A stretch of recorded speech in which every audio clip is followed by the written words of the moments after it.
Tonight, let the hum of the world fade just a little.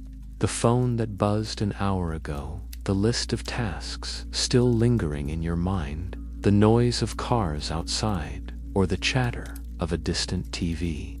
Let them soften like fog melting into the morning. You don't have to push them away. You just have to let yourself sink slowly into the space beneath them.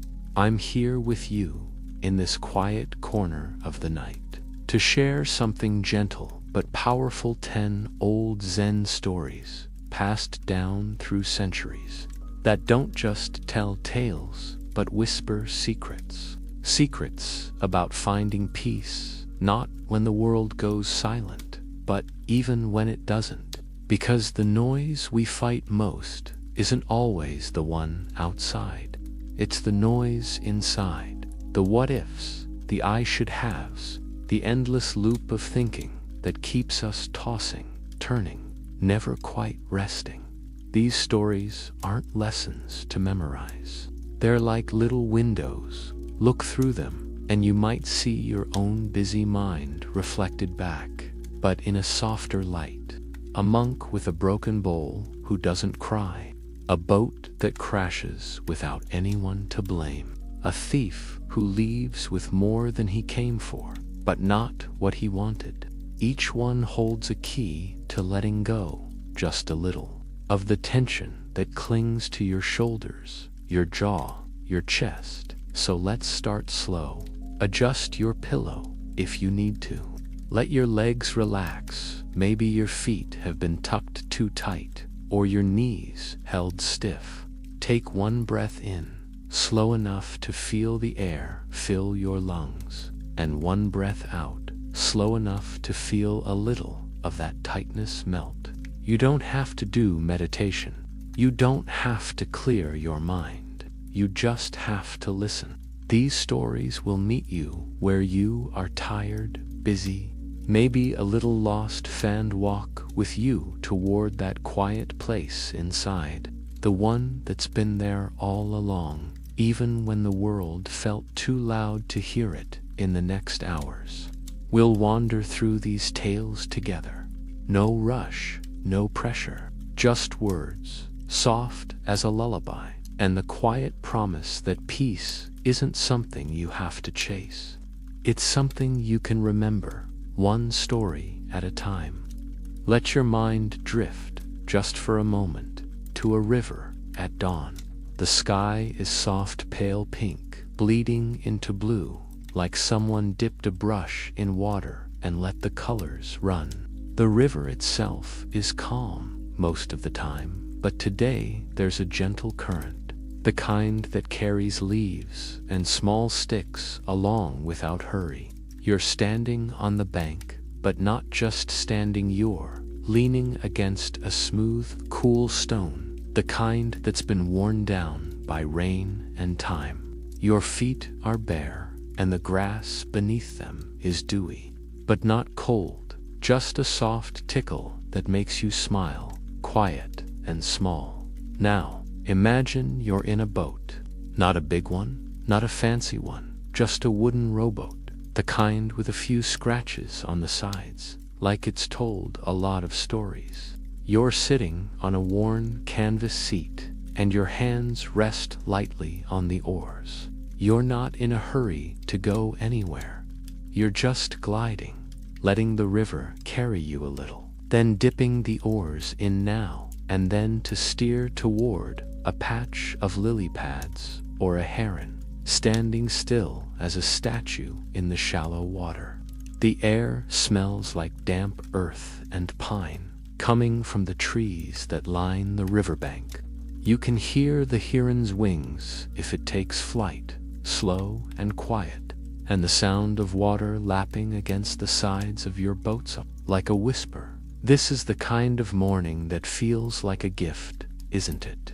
The kind where you forget about the emails waiting in your inbox, or the groceries you need to buy, or the argument you had yesterday that still nags at the back of your mind. For a little while, there's just the river and the sky. and the quiet of being exactly where you are. But then something changes. Not a big, scary change, but a little one that tugs at you. You hear it first, a soft creak, then the sound of water being pushed aside, faster than your boat is moving. You look up, and there it is, another boat, coming down the river toward you.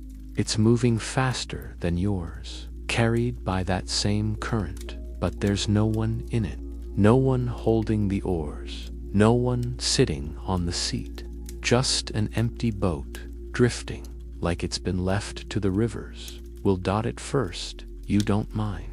You think, oh, it's just an empty boat, it'll pass by. Or, I can steer around it. But then the current shifts, just a little, and the empty boat starts to drift closer, closer. You lean forward, squinting, to make sure no one is hiding in it. Maybe someone napping, or sitting low, but no, it's truly empty.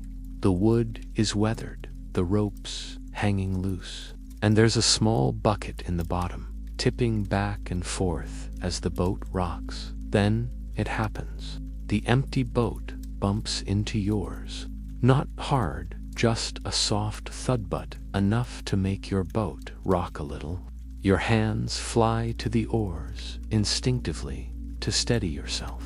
And in that split second, before you even think, you feel it, a flicker of irritation. Not anger, not yet, just a little tightness in your chest, a thought that says, hey, watch where you're going. But then you stop, because you look again, and the boat is still empty. There's no one to yell at. No one to blame for not steering right or for being in your way. There's just wood and water and the current that's carrying it along. And in that moment, that flicker of irritation fades. Just like that. It doesn't fight to stay. It just melts like ice in the morning sun, because there's nothing to hold onto it anymore. That's the story the old Zen masters tell about the empty boat. They say it's a lesson about the noise in our heads, the irritation and anger and frustration that pop up when we feel like someone's in our way. Think about it. How many times have you felt that tightness in your chest because someone cut you off in traffic, or because a coworker forgot to do a task you asked them to, or because a friend was late and you had to wait? In those moments, we're quick to blame the other driver, the coworker, the friend. We think, they did this to me. They made me feel this way. But what if, like the empty boat, there was no one to blame? What if the thing that's bothering us is just happening? Not because someone is trying to hurt us or be careless, but just because life is like the river full of currents that carry things our way, sometimes gently, sometimes with a bump. The monk who first told this story, his name was Huine, though some say it was another master. But does the name really matter? He used to say that our anger is like a flame. A flame needs something to burn, right? If you hold a match to a piece of wood, the flame burns the wood. If there's no wood, the flame goes out. Anger is the same. It needs someone to blame, something to hold on to keep burning. When there's no one, when it's just an empty boat, so it fades. Let's sit with that for a minute. Imagine the last time you felt irritated. Maybe it was this morning, when your alarm didn't go off and you had to rush. Or last night, when you couldn't find your keys and you were late for dinner. In that moment, who did you blame? Yourself? The alarm clock? The universe? For being tricky? Now, imagine that situation like the empty boat. What if there was no one to blame? What if the alarm didn't go off because a battery died, not because it was trying to ruin your day? What if you couldn't find your keys because you'd set them down in a new spot, not because something was against you? Does that change how you feel? Maybe not right away, but notice the shift. The tightness in your chest softens a little. The voice in your head that's saying, "This shouldn't be happening," gets quieter. Because when there's no one to blame, there's no fight. There's just what is. The old masters didn't tell this story to make us never feel angry. They knew that anger is a part of being human, like sadness or joy. They told it to help us see that anger doesn't have to take over. It doesn't have to be a storm that blows through our minds and leaves everything messy. It can be a flicker here one moment, gone the next if we let it. Let's go back to the river.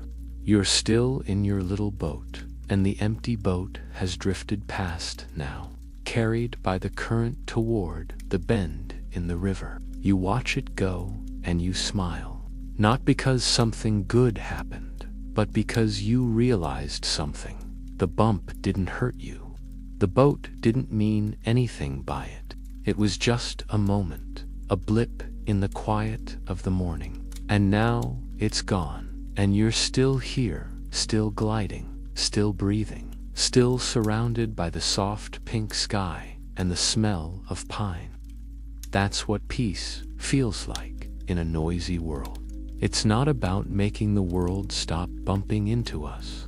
It's about realizing that the bumps don't have to shake us.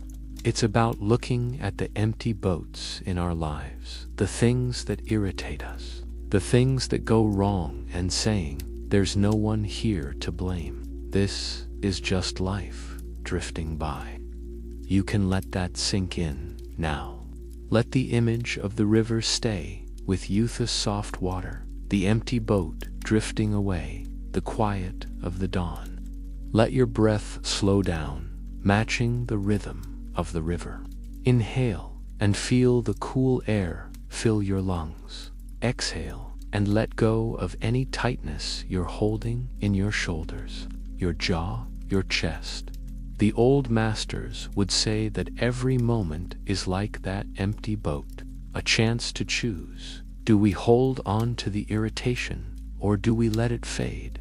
Do we fight against the current, or do we glide with it?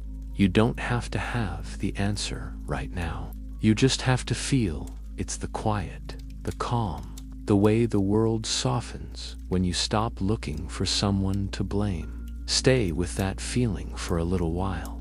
Let the river carry you. Let the sky wrap around you. Let the quiet sink in.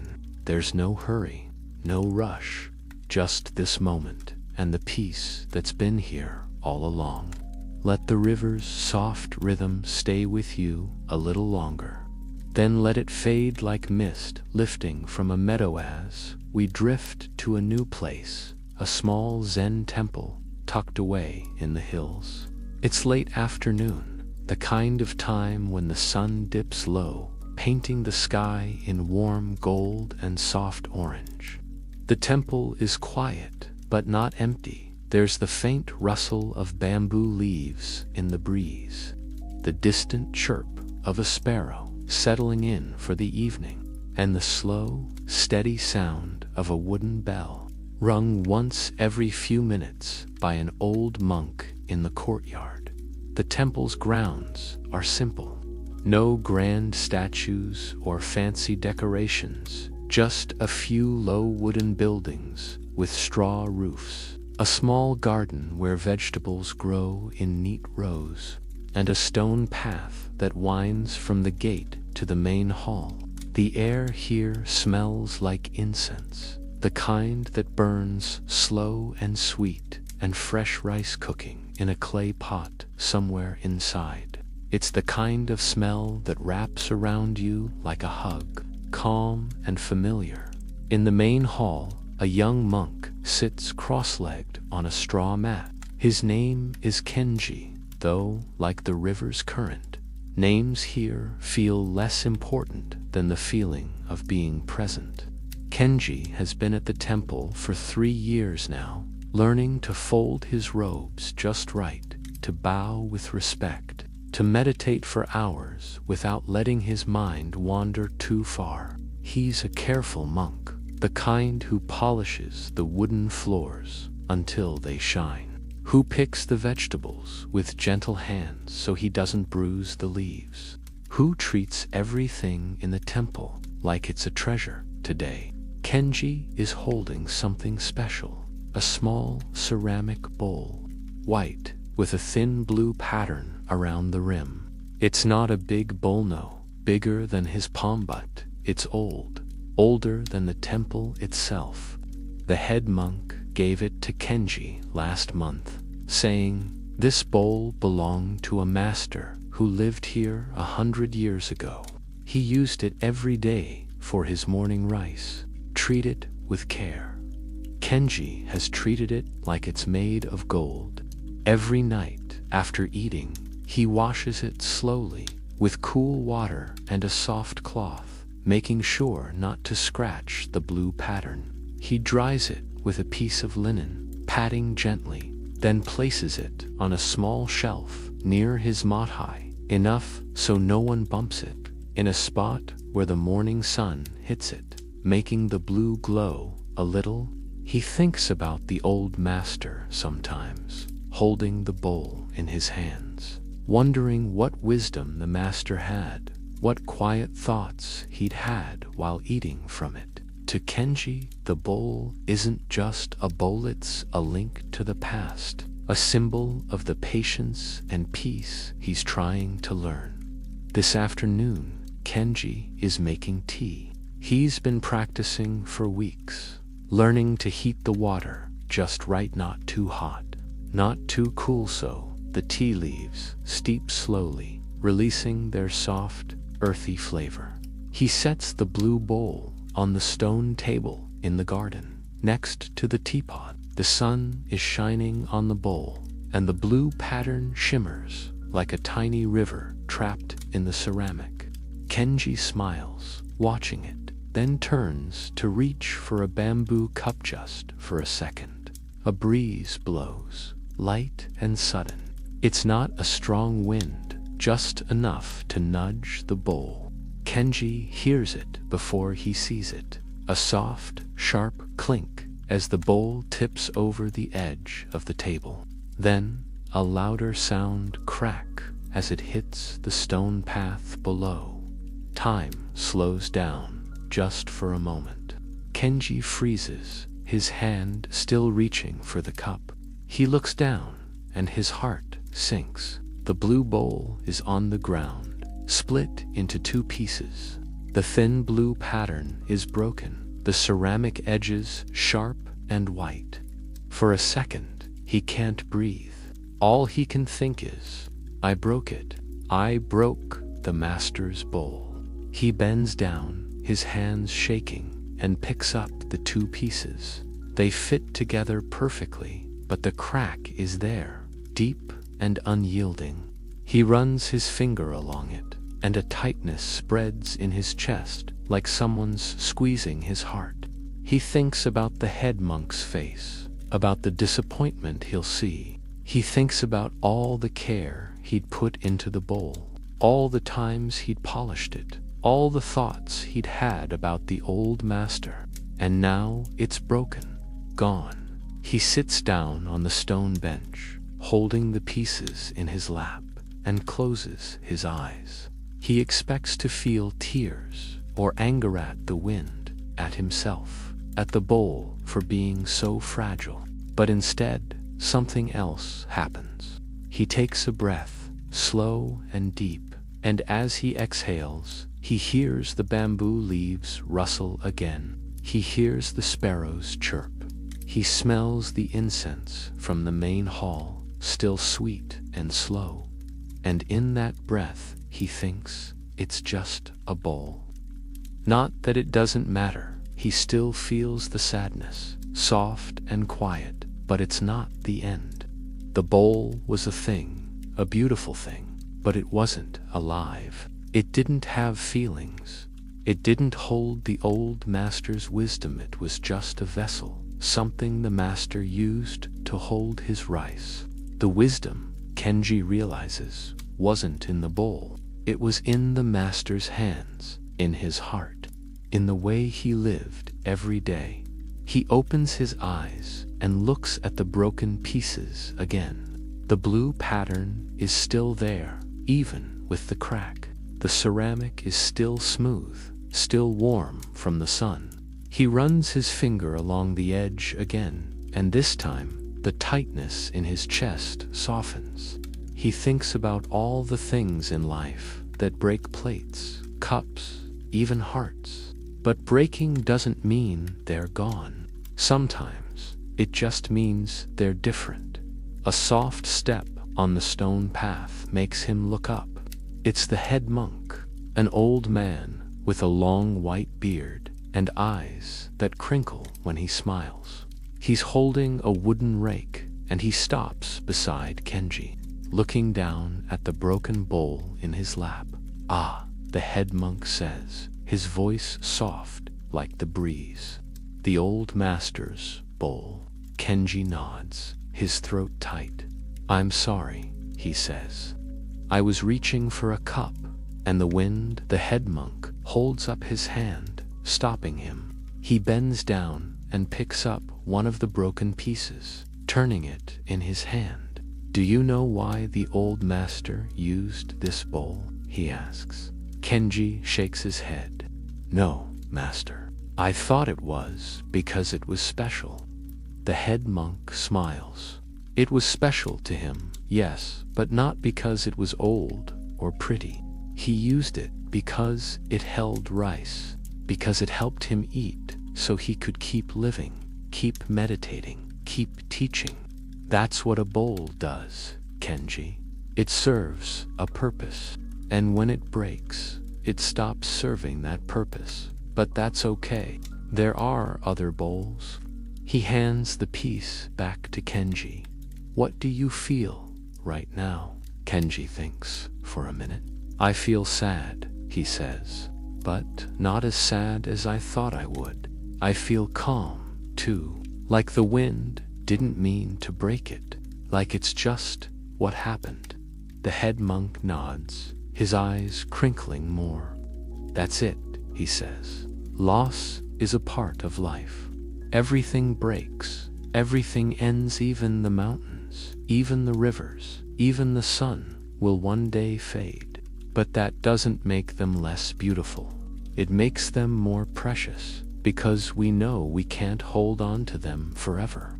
He stands up, patting Kenji's shoulder gently. "Take the pieces to the garden. Bury them near the bamboo. Let them become part of the earth, and maybe a new bamboo shoot will grow there. Something new from something broken." Kenji stands up, holding the two pieces. He feels lighter, like a weight he didn't know he was carrying has lifted. He walks to the garden, to a spot near the bamboo, and digs a small hole with his hands. He places the broken bowl inside, fitting the pieces together one last time. Then he covers them with dirt, patting it down softly. As he stands up, he looks at the bamboo. The leaves rustle again, and a single leaf falls, floating down to land on the spot where he buried the bowl. He smiles, quiet and small, like the smile you get when you realize something true that night. After dinner, the head monk gives Kenji a new bowl. It's plain, no blue pattern, just simple white ceramic. "Use this," he says. "Treat it with care, but remember, it's just a bowl." Kenji takes the bowl, and as he washes it later, slow and gentle, he thinks about the broken one. He doesn't forget it. He remembers the blue pattern, the way the sun shone on it, but he doesn't grieve for it anymore. He knows that holding on to the sadness of a broken bowl is like holding on to a drop of water in your hand. The tighter you squeeze, the faster it slips away. We all have our broken bowls, don't we? The things we lose, an old toy from childhood, a favorite shirt that tears, a relationship that ends, a dream that doesn't come true. We hold on to them, squeezing tight, because we're afraid of letting go. We think that if we hold on hard enough, we can make them whole again, make them stay. But the old masters knew something we often forget. Holding on to what's broken only hurts us. Letting go, letting ourselves feel the sadness, then letting it fade, doesn't mean we don't care. It means we're brave enough to see that life keeps going, that new things grow from what's lost. Imagine your own broken bowl right now.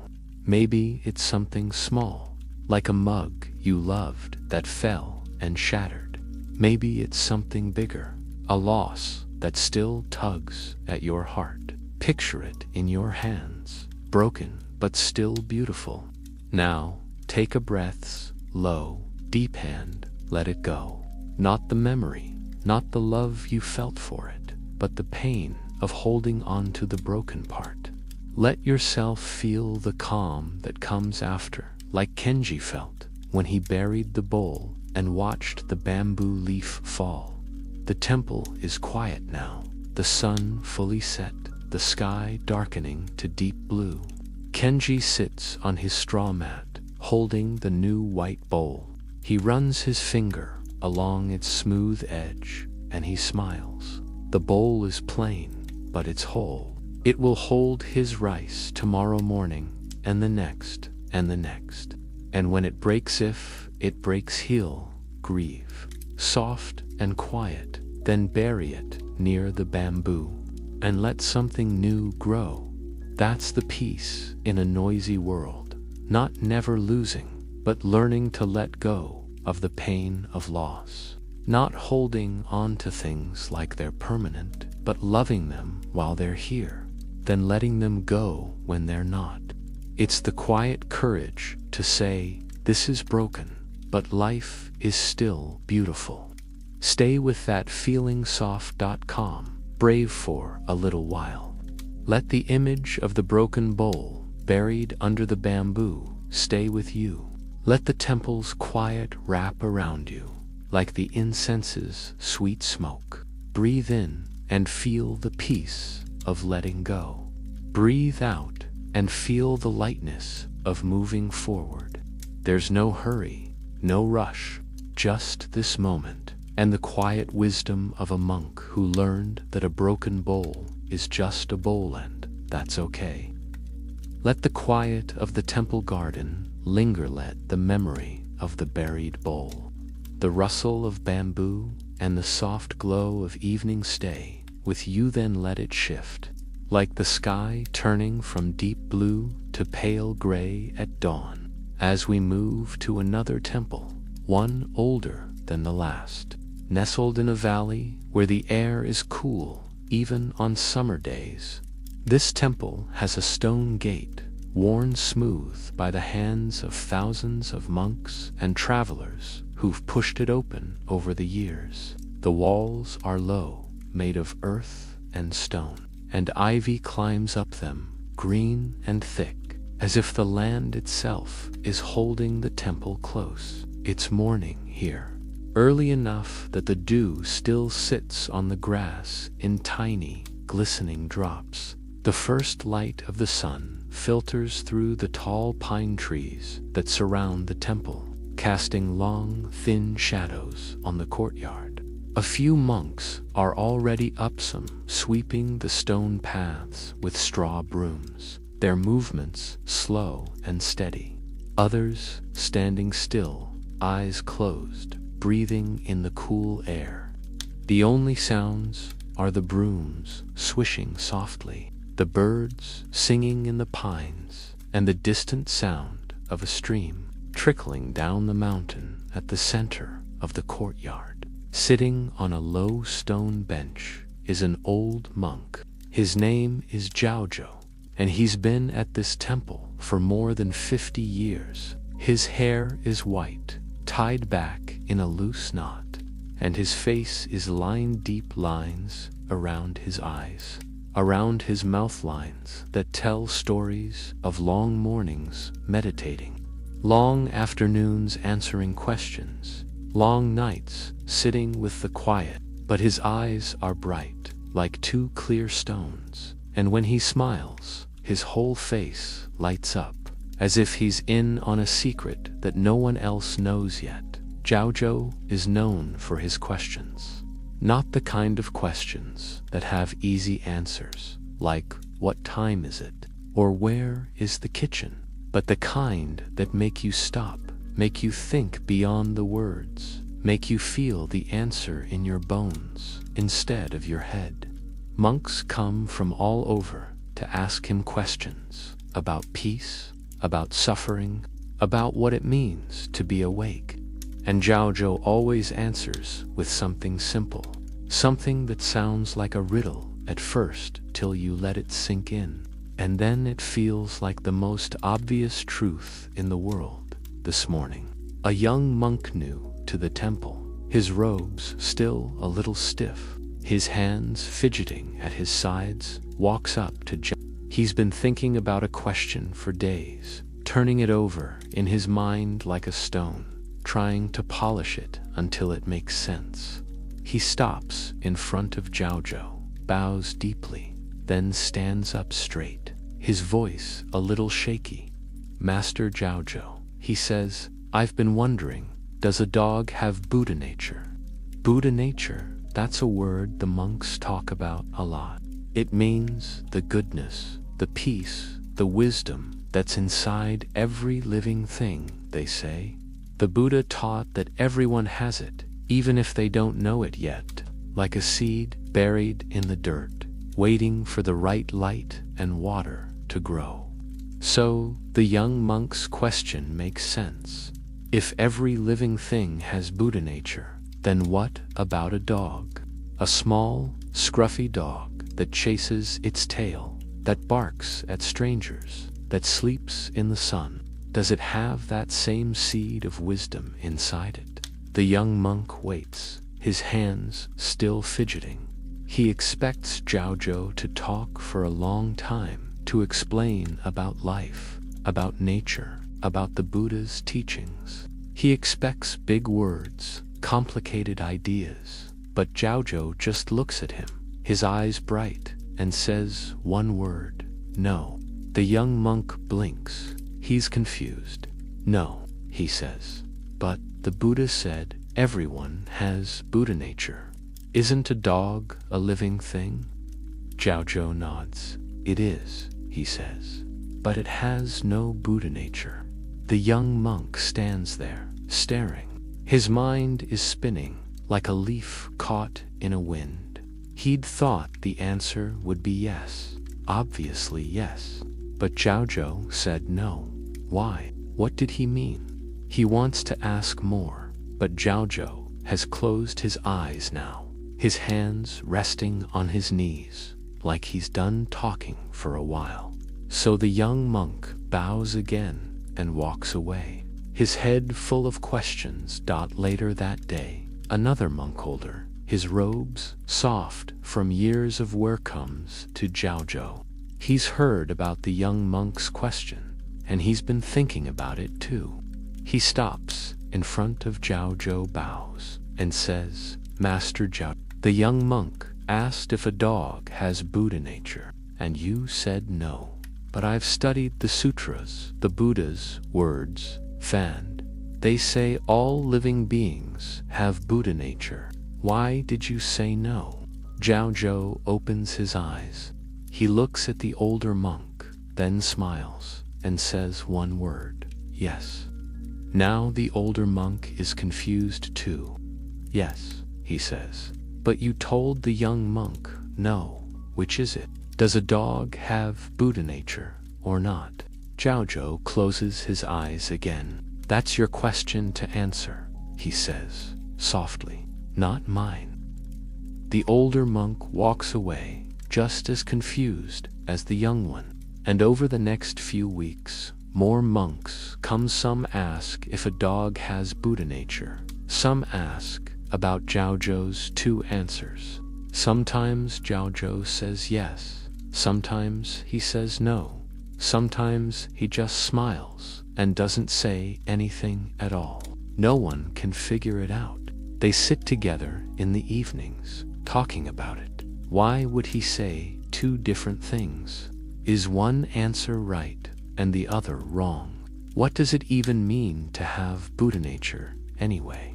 One evening, a traveler comes to the temple.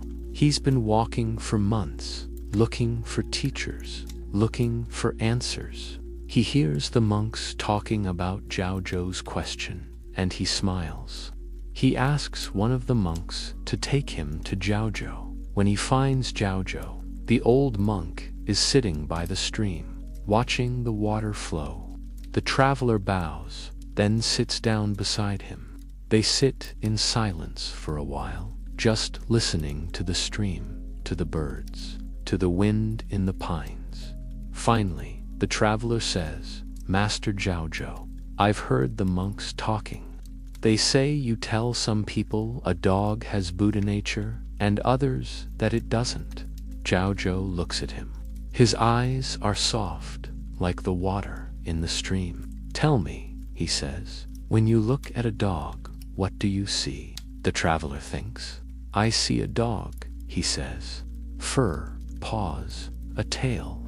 It barks, it eats, it sleeps." Zhaozhou nods. "And when you think about Buddha nature, what do you think of?"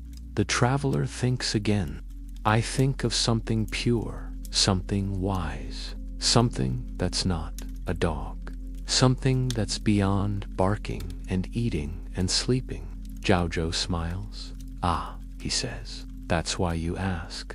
You think Buddha nature is a thing like a stone or a bowl that a living thing either has or doesn't have. You think it's something separate from the dog, something you can add or take away." He points to the stream. "Look at the water," he says. "Is the water fast or slow?" The traveler looks. "Well, in some places it's fast where the stream is narrow. In some places it's slow where it's wide." Zhaozhou nods. "Is the water two different things? Fast water and slow water?" The traveler shakes his head. "No, it's just water. It's fast or slow depending on the stream." "Exactly," Zhaozhou says. "Buddha nature is like that. It's not a thing you have or don't have. It's the isness of the dog, the way it barks, the way it wags its tail, the way it sleeps in the sun. It's not separate from the dog. It is the dog, just as it is." When I say no to the young monk, I'm telling him to stop looking for a thing called Buddha nature. When I say yes to the older monk, I'm telling him to see that the dog itself is Buddha nature, no more, no less. The traveler sits quiet. He looks at the stream again, then at a small dog trotting past scruffy brown, its tail wagging. For a second, he doesn't see a dog with or without something. He just sees the dog simple, alive, exactly as it is. And in that second, he feels something soft in his chest, like a knot coming undone. "You're not trying to teach them about dogs," he says, quietly. "You're trying to teach them about their own minds." Zhaozhou smiles. "The mind loves to categorize," he says. "To say this is good, this is bad, this has it, this doesn't. It thinks if it can put everything in a box, it can understand the world. But the world isn't in boxes, it's just is. Buddha nature isn't in a box either. It's in the barking, the wagging, the sleeping. It's in you when you stop trying to figure out and just be." The traveler nods. He thinks about all the questions he's had over the years, about peace, about suffering, about what it means to be awake. He realizes he's been looking for answers, like he's looking for a hidden treasure, something he has to dig for. something separate from himself. But maybe the answers are right there, in the simple things: the stream flowing, the dog trotting, the way the sun feels on his face. That night, the traveler sits with the monks in the main hall. They ask him what Jiaozhou said, and he tells them. At first, some are still confused. But then one monk Jung, the same one who asked first, closes his eyes.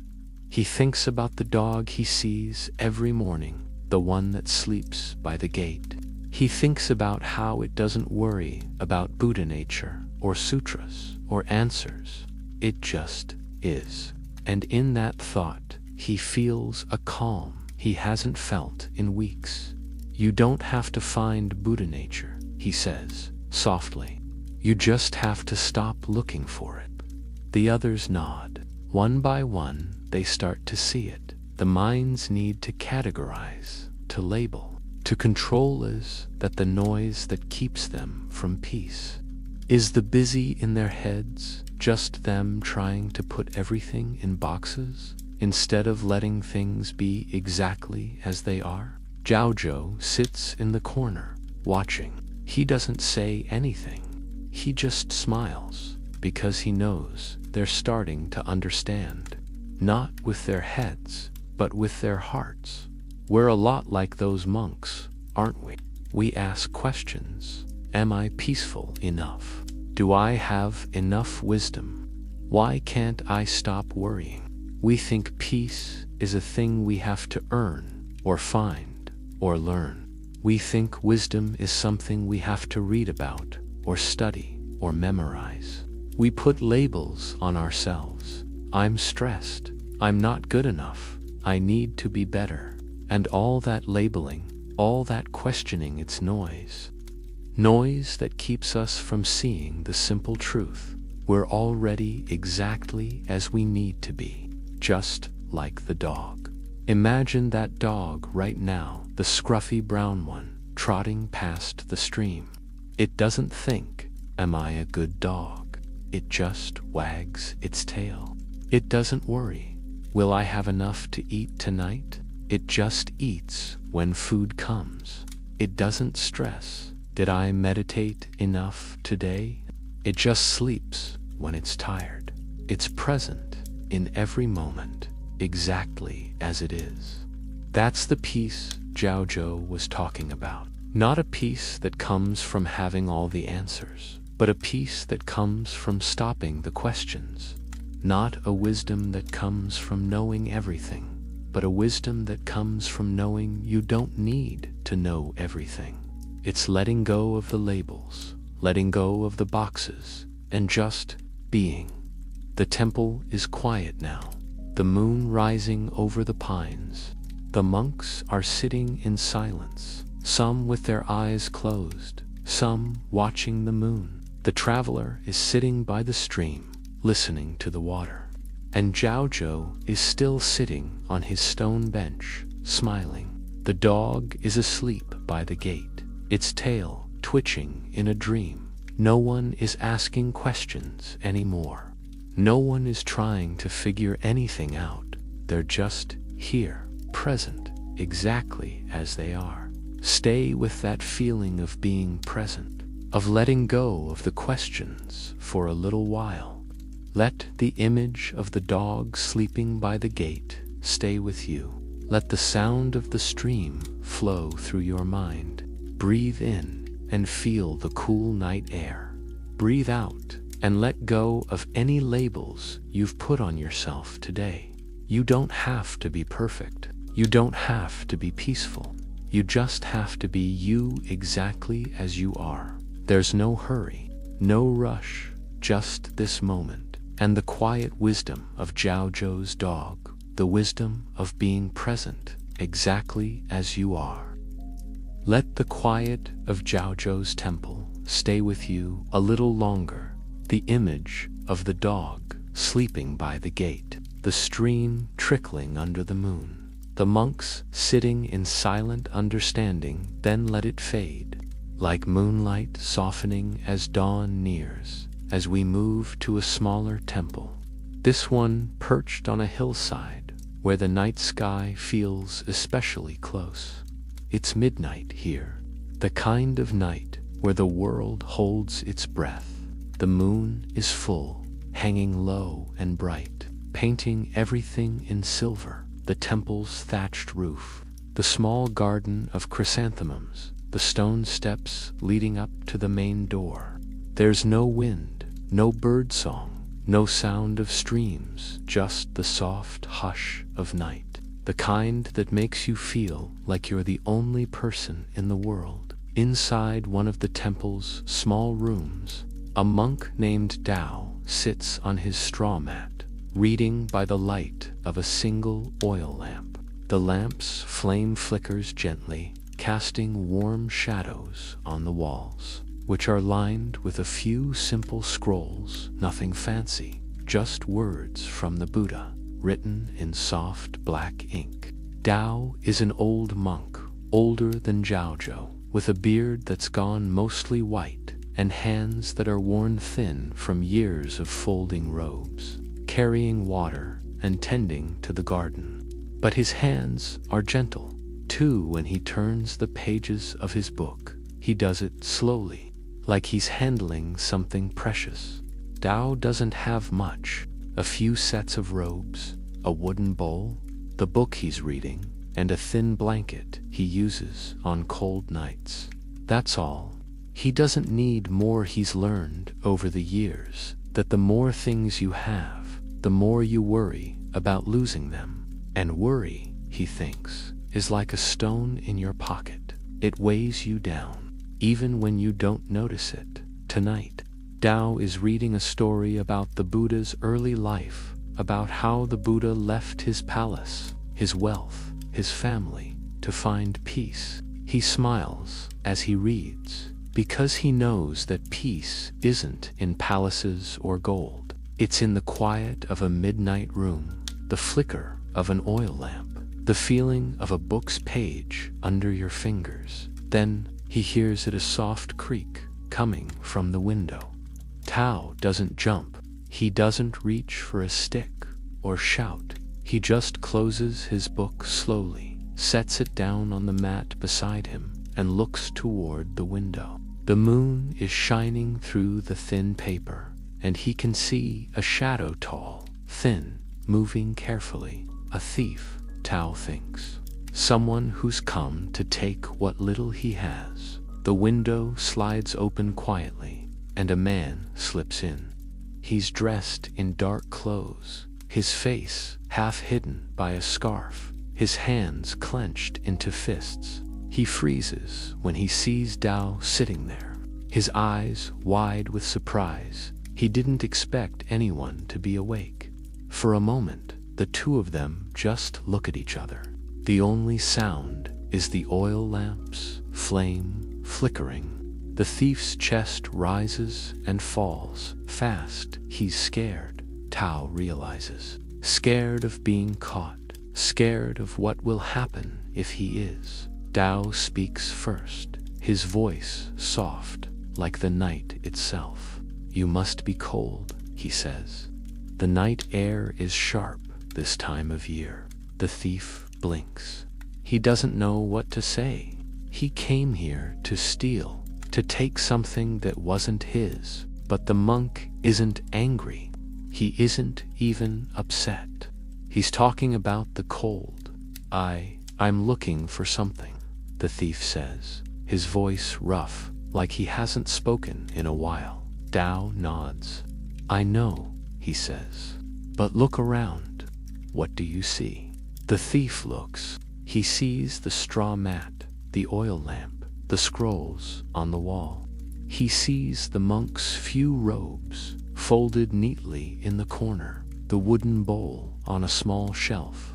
There's nothing valuable here, no gold, no silver, no jewels, nothing worth stealing. He feels a flush of shame creep up his neck. He'd heard stories about this temple, about the monks who lived here. He'd thought they must have something he could take, something that would help him pay his debts, something that would make his life easier. But there's nothing. I'm sorry, he says, quietly. I didn't know. Tao stands up slowly. He walks to the corner where his robes are folded, picks up the thickest one, the one he uses on the coldest night sand, walks back to the thief. He holds it out. Take this, he says. It's not much, but it will keep you warm. The moon is bright tonight. The thief stares at the robe. It's made of thick, rough cloth, but it looks warm. He doesn't know what to do. No one has ever given him something for free, especially not someone he'd come to rob. He asks, "Why are you giving me this?" "I tried to steal from you." Tao smiles. "Because you're cold," he says. "Because you're scared. Because I have no use for anger. Anger is like a fire, it burns. The one who holds it more than the one it's meant for. And what good would it do to be angry at you? It wouldn't make me richer. It wouldn't make you happier. It would just fill this quiet room with noise." He pushes the robe a little closer. "Take it, and when you wear it, remember this: there's more to life than taking. Sometimes giving is what makes you feel full." The thief takes the robe. It's heavier than he expects, and it smells like cedar, like the trees that grow on the hillside. He wraps it around his shoulders, and it does feel warm. Warm, not just from the cloth, but from something else, something soft, something he hasn't felt in a long time. "Thank you," he says, his voice breaking Tao Dodds. "Go now," he says, "and try to sleep well. The moon will watch over you." The thief slips back out the window, quiet as a shadow. Tao stands there for a minute, watching the moon shine on the hillside. Then he closes the window, sits back down on his straw mat, and picks up his book. He opens it to the page he left off, but he doesn't read right away. He just sits, feeling the quiet of the room, feeling the warmth of the oil lamp on his face. Later that night, as Tao lies down to sleep, he thinks about the thief. He doesn't think about what the thief tried to do. He thinks about the look on the thief's face when he realized there was nothing to steal. He thinks about the way the thief's hands shook when he took the robe. He thinks about the quiet thank you, and how that one word felt like a gift, too. The next morning, when Tao wakes up, he finds something outside his door. It's a small basket filled with fresh vegetables, carrots, radishes, a few potatoes. There's no note, but Tao knows who left it. He smiles, picks up the basket, and takes it to the kitchen. He'll use the vegetables to make soup for the other monks. Soup that's warm, soup that's shared. This is the wisdom of the thief and the moonlight, that kindness is stronger than anger, that giving is stronger than taking, that even in the darkest moments, 7, when someone tries to hurt you, you can choose to be quiet, to be kind, to let the noise of anger fade away. We've all been like the thief. Sometimes we've wanted something we don't have, something that we think will make us happy, something that we think will fix our problems. We've reached out to take because we're scared, because we're cold, because we don't know any other way. And we've all been like Tao, too. We've been hurt, we've been let down, we've had someone try to take something from us. In those moments, it's easy to get angry. It's easy to shout, to hold a grudge, to let the noise of our frustration fill the room. But Tao knew something we often forget. Anger doesn't fix anything. It just adds more noise to a world that's already too loud. Kindness, though kindness is quiet, it's a soft word, a warm robe, a basket of vegetables.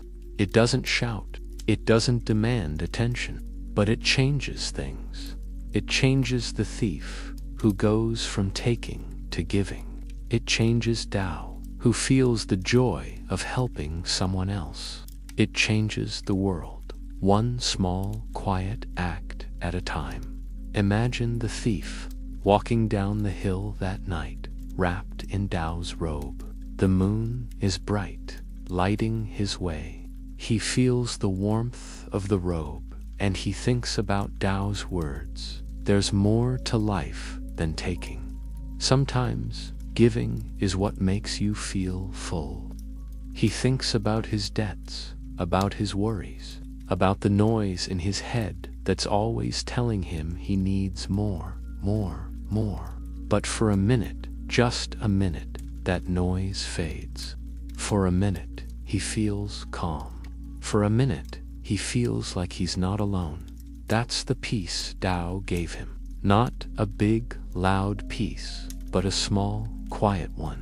The kind of peace that comes from knowing someone cares, even someone you've tried to hurt. Now, imagine yourself in that room with Tao and the thief. Imagine the quiet of the night, the flicker of the oil lamp, the soft glow of the moon. Imagine how it would feel to be doubt, to have someone try to steal from you, and to respond with kindness. Imagine how it would feel to be the thief, to be met with warmth instead of anger, with giving instead of taking. That's the peace we're looking for in a noisy world. Not the peace that comes from having everything we want, but the peace that comes from giving what we can. Not the peace that comes from being angry at those who hurt us, but the peace that comes from letting go of that anger. Not the peace that comes from noise, but the peace that comes from quiet kindness. The hillside temple is quiet now, the morning sun rising over the trees. Tao is in the kitchen, chopping carrots for soup. The other monks are waking up, stretching, smiling. Outside, the birds are singing. The chrysanthemums are glowing in the sunlight. And somewhere down the hill, a thief is wearing a warm robe, thinking about giving instead of taking. Stay with that feeling of quiet kindness, of warm robes, of soup shared with friends for a little while. Let the image of the moon shining on the hillside stay with you. Let the sound of Tao's soft voice linger in your mind. Breathe in and feel the peace of giving. Breathe out and let go of any anger you're holding. There's no hurry, no rush. Just this moment and the quiet wisdom of the thief and the moonlight. The wisdom that kindness is the quietest, most powerful peace of all. Let the warmth of Tao's soup, the soft glow of the hillside moon, and the quiet change in the thief linger with you. Then let that gentle scene soften, like mist over a field, as we move to a larger temple nestled between two mountains. This temple has a wide courtyard where monks gather each morning to meditate, and a tall pine tree in the center, its branches stretching high enough to touch the clouds on clear days. It's a crisp autumn morning here. The air smells like fallen leaves, crunchy, earthy, and sweet, and the sun filters through the pine needles, casting dappled light on the stone courtyard. Normally, this time of day is quiet. Monks sit cross-legged, their eyes closed, their breath slow and steady. But today, the courtyard is loud. Not with shouting, exactly, but with the sharp, rapid sound of voices, overlapping, rising and falling like waves. If you listen closely, you'll hear them talking about a cat. It's a small cat, brown and white, with a fluffy tail and eyes as bright as amber. It wandered into the temple 2 days ago, thin and scared. and the monks had taken turns feeding it some, giving it bits of rice, others leaving out bowls of water. At first, everyone had smiled at it, had cooed when it curled up on the warm stones of the courtyard. But then, this morning, the arguments started. One group of monks said the cat should stay in the east wing. Where the older monks lived, they said the east wing was quiet, and the older monks could keep an eye on it. Another group said it should stay in the west wing. Where the younger monks lived, they said they had more energy to play with it, to take care of it when it got into trouble. We should keep it in the east, one monk said, his voice tight. The west wing is too noisy, you boys run around all day, you'll scare it. The east wing is too cold. Another monk shot back. The sun doesn't hit it in the afternoon. How will the cat stay warm? Then a third monk spoke up. Maybe we shouldn't keep it at all. It's a stray, who knows where it's been. It might bring pests into the temple. And just like that, the argument grew. More monks joined in, some defending the east wing, some the west, some saying the cat should go. They talked over each other, their hands gesturing, their faces flushed. No one was listening. No one was thinking about the cat itself, just about being right. The noise drifted into the main hall, where Nanquan, the head monk, was sitting. Nanquan was an older monk, with a face lined like the bark of the pine tree outside, and hands that had held countless wooden bowls, turned countless pages of sutras. He was known for his quiet. He rarely spoke, and when he did, his words were short, sharp, and full of meaning. He didn't like noise, not the kind that came from arguments. Anyway, the kind that filled the mind with clutter, that pulled people away from the peace of the present moment. Nanquan stood up slowly, his robes brushing against the straw mat. He walked out of the main hall and into the courtyard, where the monks were still arguing. He didn't say anything. He just stood there, watching them, his eyes calm, his face expressionless. At first, the monks didn't notice him, but then, one by one, they fell quiet. The ones in the middle of speaking stopped mid-sentence. The ones gesturing with their hands froze. They looked at Nanquan, their faces going from flushed to sheepish. No one wanted to be caught arguing by the head monk. The courtyard was silent, now so silent. You could hear the wind rustling through the pine needles, the distant chirp of a sparrow. The small brown and white cat, which had been hiding under the pine tree during the argument, peeked its head out, looking confused. Nanquan looked at the monks. His voice was low, but every word carried clearly. "You've been arguing for an hour," he said. "Arguing about where to put a cat. Tell me, what has this argument given you? Peace, wisdom, clarity." The monks stared at their feet. No one spoke. "You're so busy fighting about your side, about being right, that you've forgotten why you're here. You're here to find peace, not in where a cat sleeps, but in your own hearts. And yet, you let a small animal turn this quiet courtyard into a marketplace of noise." Then, something happened that no one expected. Nanquan walked to the edge of the courtyard, where a wooden sword used for ceremonial purposes, its blade blunt, hung on a hook. He took it down, his hands steady. Then he walked over to the cat, which was still sitting under the pine tree, looking up at him with its bright amber eyes. The monks gasped. "Master." "No," one of them said. "What are you doing?" But Nanquan didn't stop. In one quick, clean movement, he lifted the sword and killed the cat. The courtyard went so quiet that you could hear the beating of hearts fast, loud, scared. The monks stared at him, their mouths open, their eyes wide. No one could believe what they'd just seen.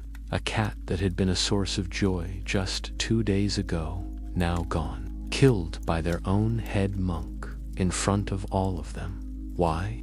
One young monk whispered, his voice breaking. Why would you do that? Nanquan set the sword back on the hook. He looked at the monks, his eyes still calm, but now there was a sharpness to them, like a stone cutting through water. Because, he said, you were so busy arguing about who would take care of it that you forgot to actually take care of it. You let your pride, your need to be right, turn a simple thing into a fight. And sometimes, the only way to stop the noise of argument is to show you the cost of that noise. He paused, letting his words sink in. That cat is gone now. You can't argue about where to put it anymore. You can't fight about who was right. All you can do is feel the emptiness of what you've lost because you were too busy talking to listen, too busy fighting to care. The monks stood there, quiet. Some of them had tears in their eyes, not just for the cat, but for themselves, for the way they'd let a small thing turn into something ugly, for the way they'd let noise fill their minds instead of peace. Later that day, a monk named Jiaozhou's, the same Jiaozhou we met earlier, who loved to ask questions, returned to the temple after a trip to the nearby village. He heard what had happened, and he didn't say anything. He just went to his room, took off his sandals, and placed them on his head. Then he walked through the temple, his sandals balanced on top of his head, a small smile on his face. The monks saw him and were confused. Jiaozhou, what are you doing? One of them asked. Why are your sandals on your head? Jiaozhou stopped. He looked at the monk, then at the others gathered around. If I had been here this morning, he said, I would have put the cat on my head, not my sandals. And in that moment, some of the monks laughed quiet, surprised laughs, because they understood. Jiaozhou was saying that he would have found a way to stop the argument without killing the cat. He would have taken the cat, put it on his head, and said, look, here's the cat. It doesn't care where it stays. It just wants to be safe. Why do you? But Nanquan's point wasn't about the cat. It was about the argument. It was about the way we let small things, where to put a cat, who's right about a trivial thing, who said what turn into big, noisy fights. It was about the way we get so caught up in our own opinions that we lose sight of what's important: peace, kindness, and the present moment. Think about your own life. How many times have you gotten into an argument over something small? Maybe with a friend about where to eat dinner.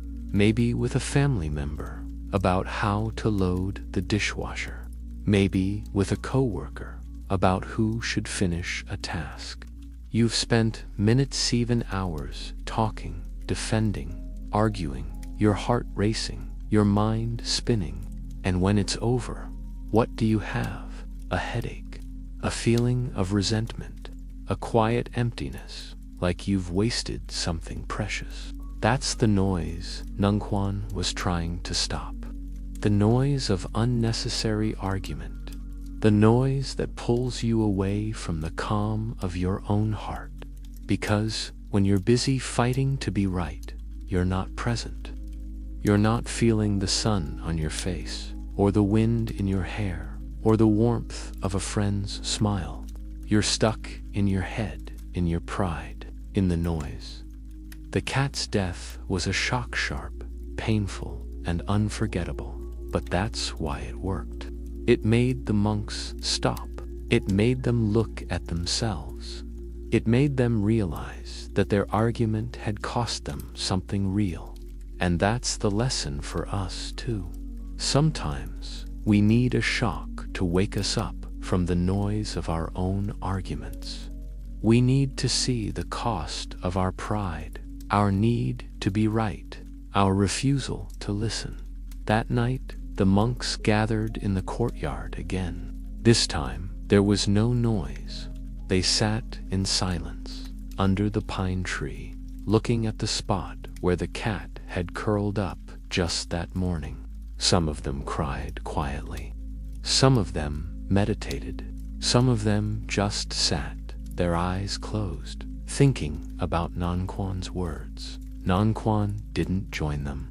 He stayed in his room, sitting by the window, watching the moon rise over the mountains.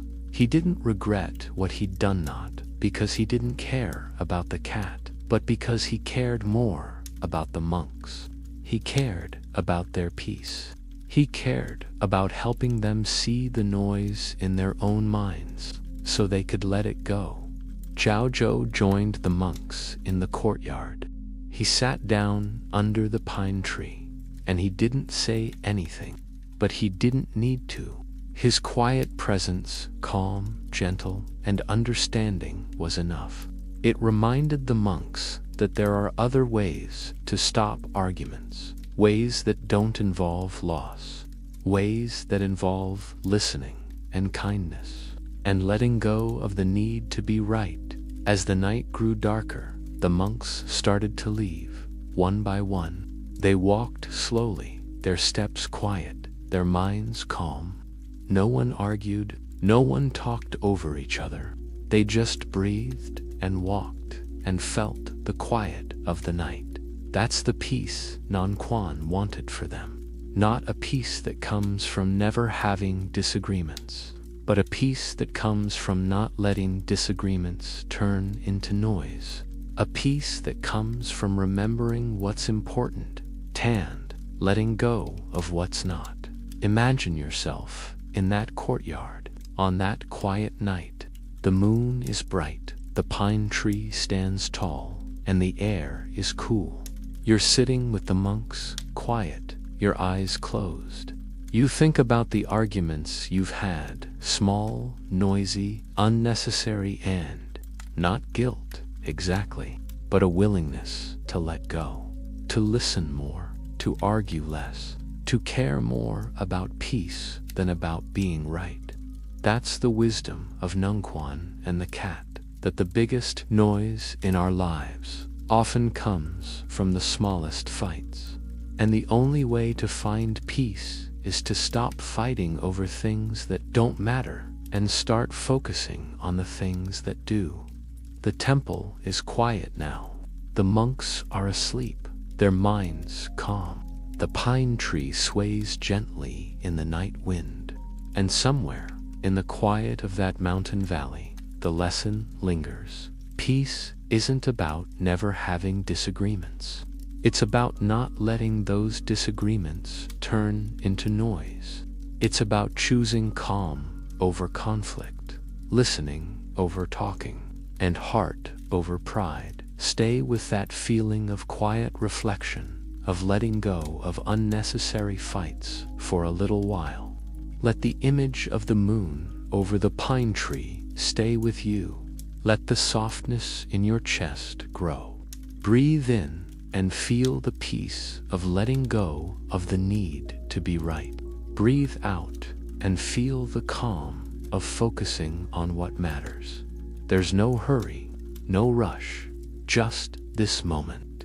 And the quiet wisdom of Nonquan and the cat, the wisdom that peace is found when we stop letting small things make big noise.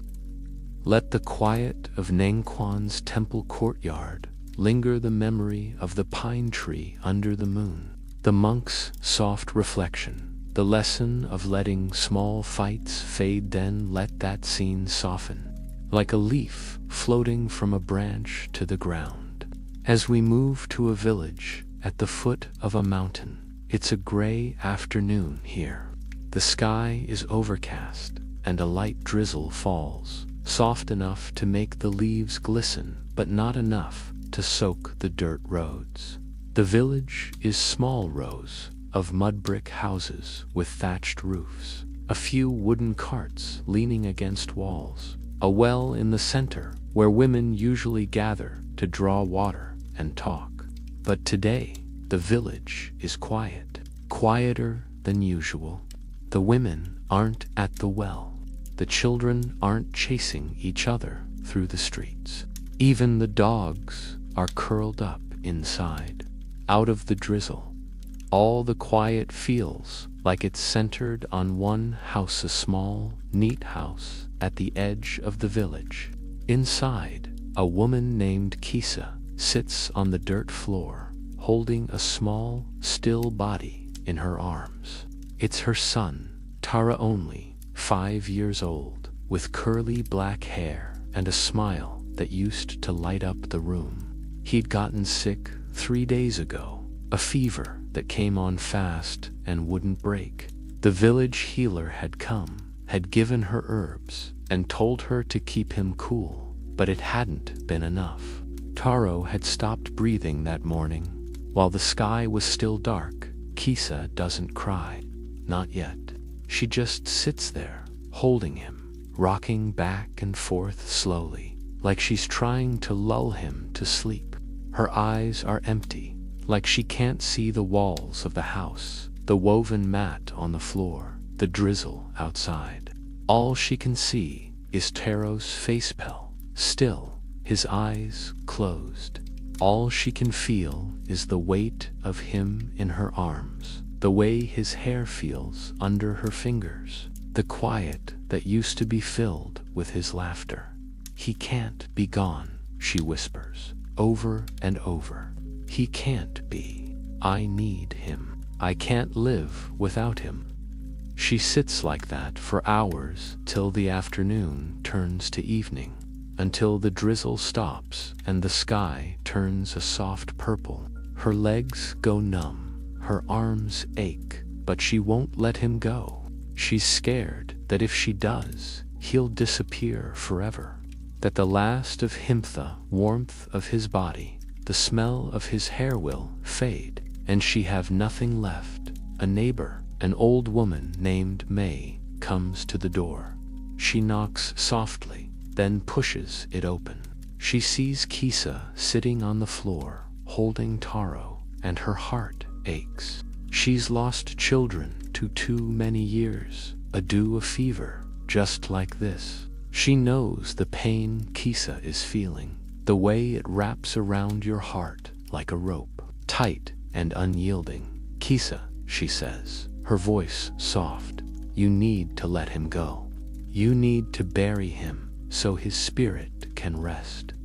Kisa looks up at her, her eyes filled with anger, sharp, hot anger, the kind that comes from feeling so much pain you don't know what to do with it.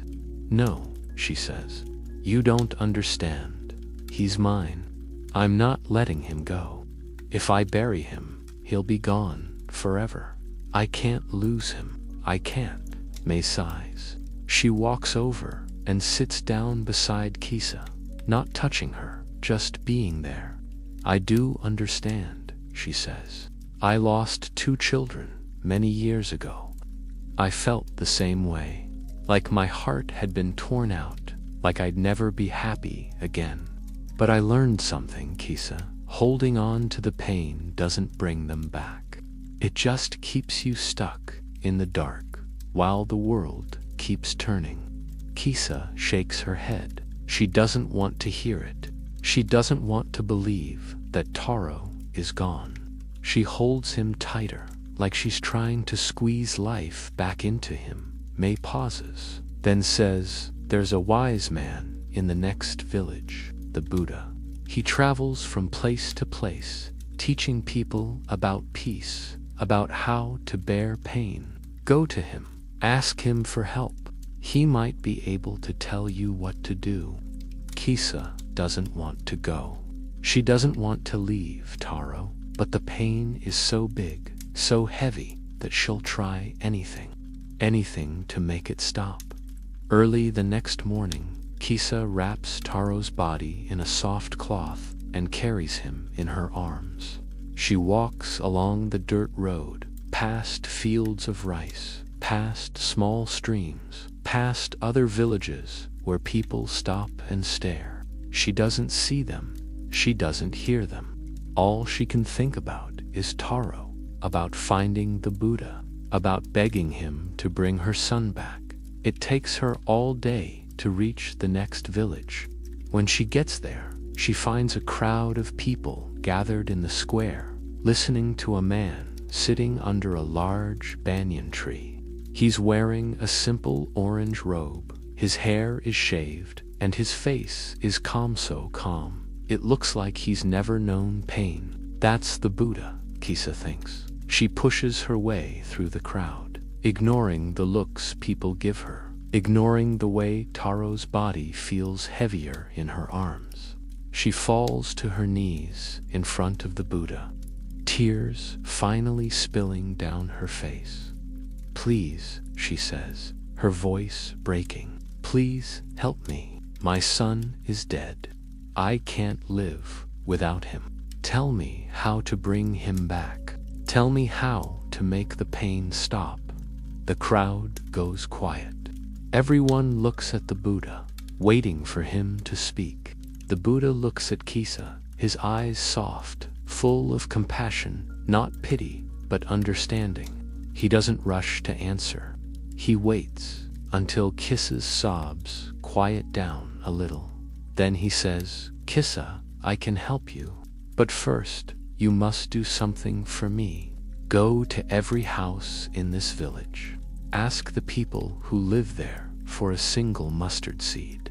But there's one condition. The seed must come from a house where no one has ever died, where no mother has lost a child, no husband has lost a wife, no one has lost a friend. When you bring me that seed, I will tell you how to bring your son back."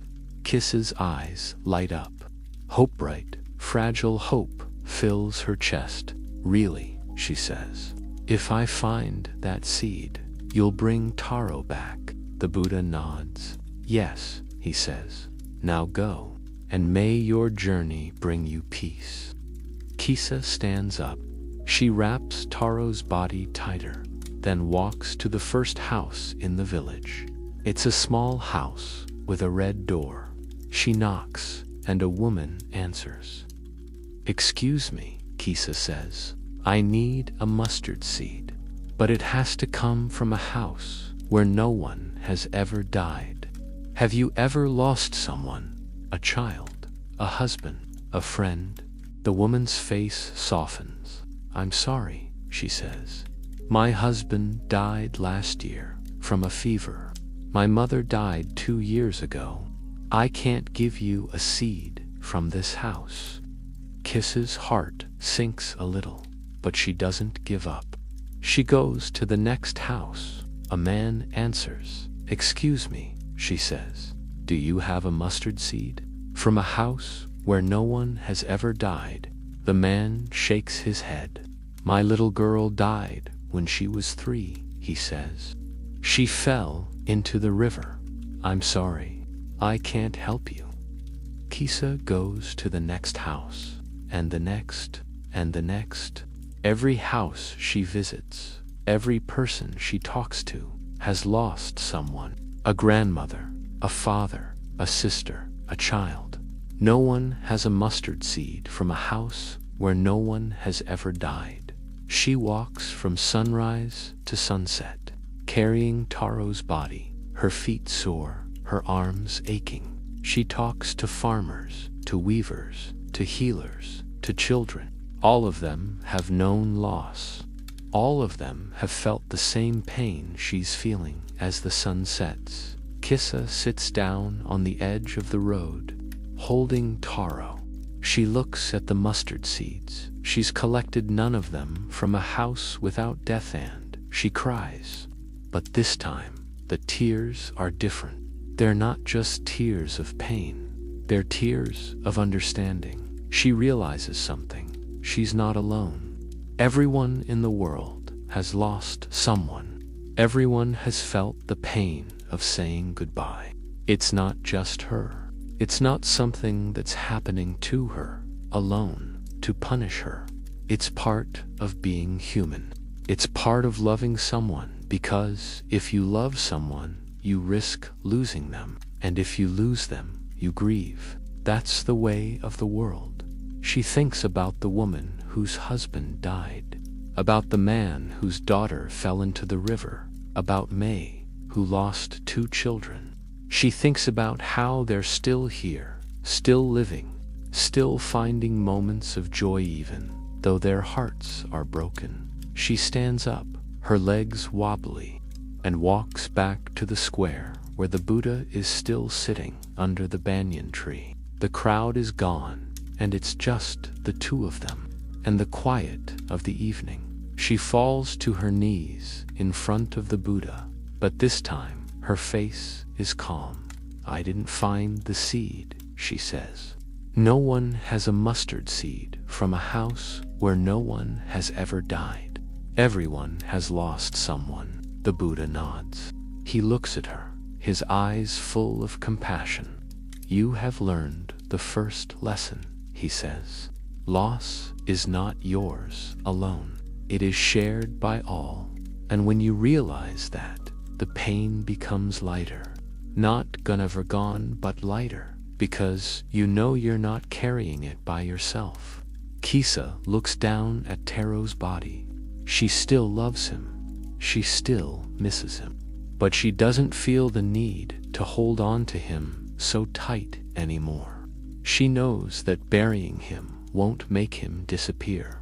His love, his laughter, the memories, those will stay with her always. "What do I do now?" she asks softly. "Bury him," the Buddha says.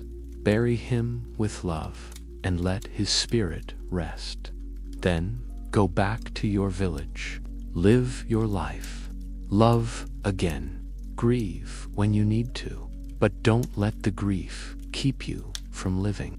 The pain will fade, little by little, like a scar. It will always be there, but it won't hurt as much. And one day, you'll think of him, and you'll smile, because you'll remember the joy he brought you, not just the pain of losing him." Kisa nods. She stands up, carries Taro to a small grove of trees on the edge of the village, and digs a hole with her hands. She wraps him in the soft cloth, places him in the hole, and covers him with dirt. She says a quiet goodbye, a thank you for the 5 years of joy he gave her. Then she stands up, brushes the dirt off her hands, and starts walking back to her village. The sky is dark now, and the stars are coming out bright, twinkling stars, like little lights in the dark. She feels the pain still, but it's softer, lighter, like a weight she's been carrying has been lifted, just a little. When she gets back to her village, May is waiting for her. She doesn't say anything. She just gives Kisa a hug, and Kisa cries quiet, soft tears, and May holds her. In the days that follow, Kisa starts to heal. She goes back to working in her garden, planting rice and vegetables. She talks to the other women at the well, listens to their stories, shares her own. She thinks about Taro every day when she sees a curly black hair on the floor, when she hears a child laugh, when she looks up at the stars, but the pain doesn't feel like a knife anymore. It feels like a gentle reminder of how much she loved him, of how much love she still has to give. That's the wisdom of the mustard seed, that pain is universal, that you're not alone in your grief, that holding on to the pain doesn't bring back what you've lost, it just keeps you from living, and that healing doesn't mean forgetting. It means remembering the love, not just the loss. Think about your own pain right now. Maybe it's the loss of someone you love. Maybe it's a dream that didn't come true. Maybe it's a mistake you made that you can't undo. Whatever it is, know this: you're not alone. Everyone has felt pain. Everyone has grieved.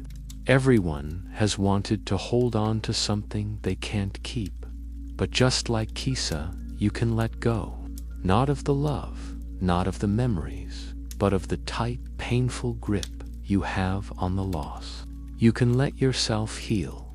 You can let yourself live, even when it hurts. You can let the pain fade, little by little, until it's just a soft reminder of what you've loved and what you still can love.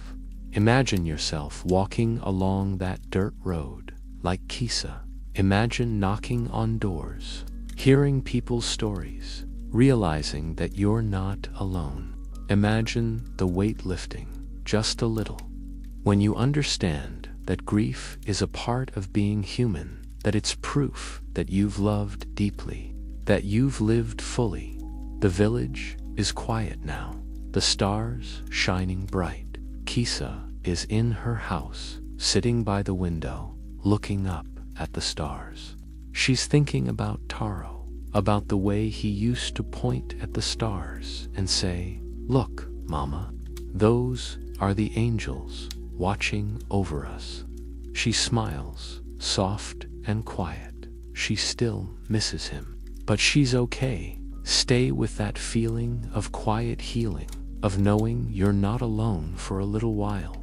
Let the image of the stars over the village stay with you.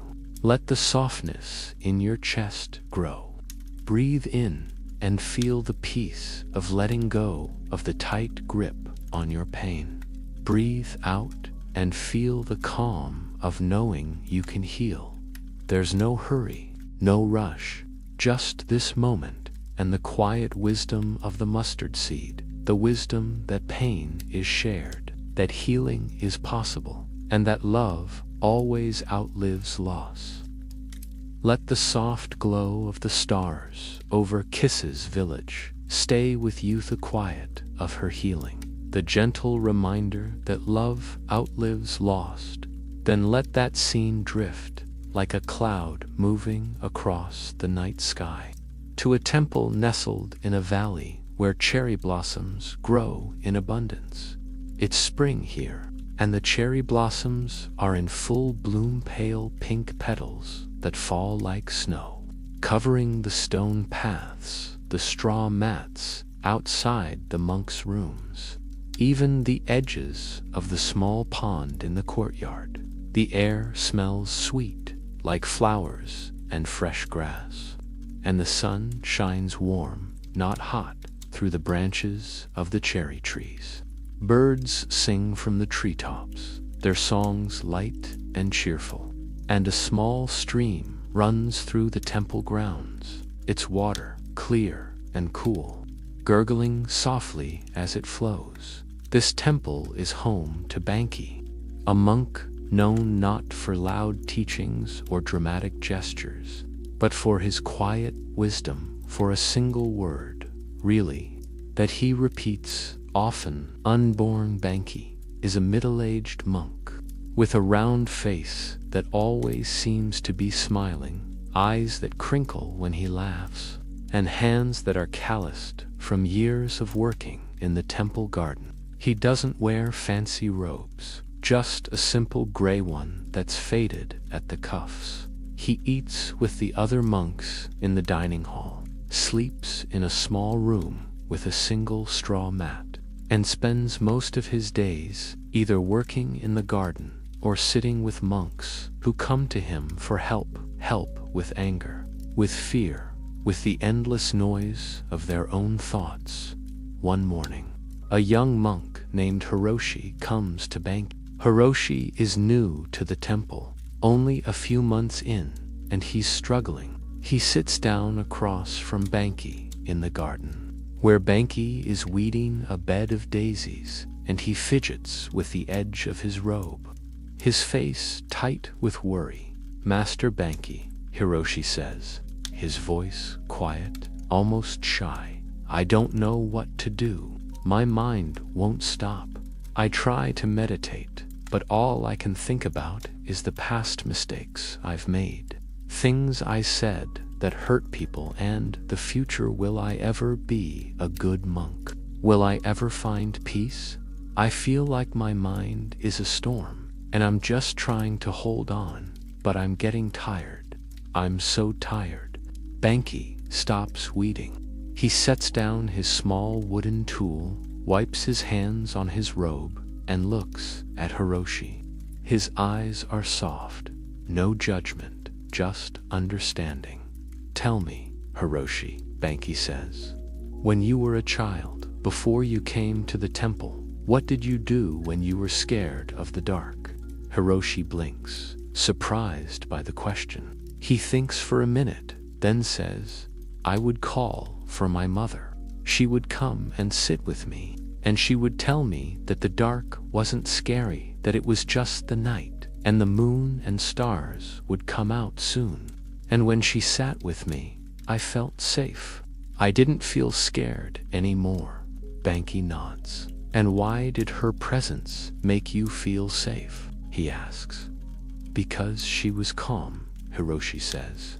She didn't get upset about the dark. She just accepted it. And when she accepted it, I could too. Banki smiles. Your mind is like the dark, Hiroshi. You're scared of it. You're trying to fight it, to push it away, to make it stop. But just like the dark, your mind isn't something to fight. It's just what is. And the more you fight it, the louder it gets, the more the storm rages. Hiroshi frowns. But what if I can't stop fighting it? He says. What if the storm never ends? Banki leans forward a little, his voice softer now, like he's sharing a secret. Have you ever heard me talk about the unborn? He asks. Hiroshi nods. I've heard the other monks mention it, he says, but I don't know what it means. What is the unborn? Banki looks up at the cherry blossoms, watching a petal fall slowly to the ground. The unborn is your true nature, he says. It's the part of you that was never born and will never die. It's the part of you that's calm, that's peaceful, that's free from all the noise of your thoughts and your worries. It's the part of you that was there when you were a baby, before you learned to think about the past or the future, before you learned to be scared of the dark. It's always been there, Hiroshi. It's just been covered up like a mirror covered with dust. Hiroshi furrows his brow. A mirror covered with dust, he says. What do you mean? Think of your mind as a mirror, Banki says. When it's clean, it reflects everything. Clearly the cherry blossoms, the pond, the sun.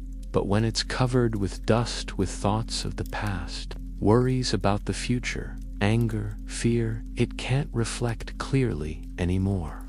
You look at the mirror, and all you see is the dust. You forget that the mirror itself is still there, still capable of reflecting clearly. The unborn is the mirror, Hiroshi. The dust is just dust. It doesn't change the mirror. It just covers it up. Hiroshi sits quiet for a minute, thinking. He thinks about when he was a baby. No thoughts of the past, no worries about the future, just being held by his mother, feeling the warmth of the sun, tasting milk. He remembers that feeling calm, safe, present, but he hasn't felt it in a long time. But how do I clean the mirror? He asks. How do I get back to that unborn part of me? Banki laughs, a soft, warm laugh. You don't have to clean it, he says. The dust doesn't stick to the mirror forever. It blows away on its own if you stop trying to wipe it off. Think about the cherry blossom petals. They fall, but they don't stay on the ground forever. The wind blows them away, or the rain washes them away. You don't have to do anything. They just go. He picks up a cherry blossom petal from the ground and holds it out to Hiroshi. Your thoughts are like these petals, he says. They come, they fall, they go. The problem isn't the thoughts. The problem is that you hold on to them. You pick up the petal and clutch it in your hand, saying, I need this petal. I can't let it go, but the petal will wilt, it will crumble, and holding on to it only hurts your hand. Hiroshi looks at the petal in Banki's hand. It's soft, pale pink, perfect. He thinks about his own thoughts, the ones about the past, the future, the mistakes, the worries. They feel like that petal important, necessary, like he can't let them go. But what if they're not? What if they're just petals, falling, then blowing away? I don't know how to let them go, Hiroshi says, quietly. You don't have to let them go, Banki says. You just have to stop holding on. Let me show you. He stands up and gestures for Hiroshi to follow. They walk to the small pond in the courtyard.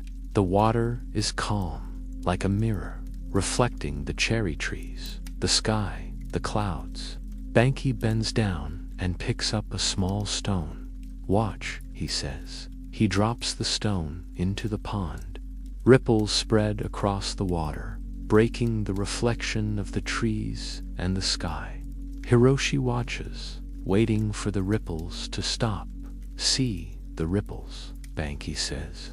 They're like your thoughts. They come, they disturb the water, but do they change the water itself? No, the water is still there, still calm, even when the ripples are moving. And eventually, the ripples fade. The water becomes calm again, reflecting clearly once more. He looks at Hiroshi. Your mind is like the water. Your thoughts are like the ripples. They come, they disturb you, but they don't change your true nature, the unborn part of you. That part is still there, calm, peaceful, waiting for the ripples to fade. You don't have to fight the ripples. You just have to let them be. And when you let them be, they fade on their own. Hiroshi stares at the pond. The ripples are fading now, slowly, and the reflection of the cherry trees is starting to come back. He thinks about his own mind, all the noise, all the worry, all the ripples. What if he stopped fighting them? What if he just let them come, then let them go? What if the ripples don't fade? He asks, still unsure. Banki smiles. When have ripples ever not faded? He says. Water is meant to be calm. It doesn't stay disturbed forever. Your mind is the same. It's meant to be calm. The noise is just temporary, like the ripples, like the cherry blossom petals falling. It will fade. It always does.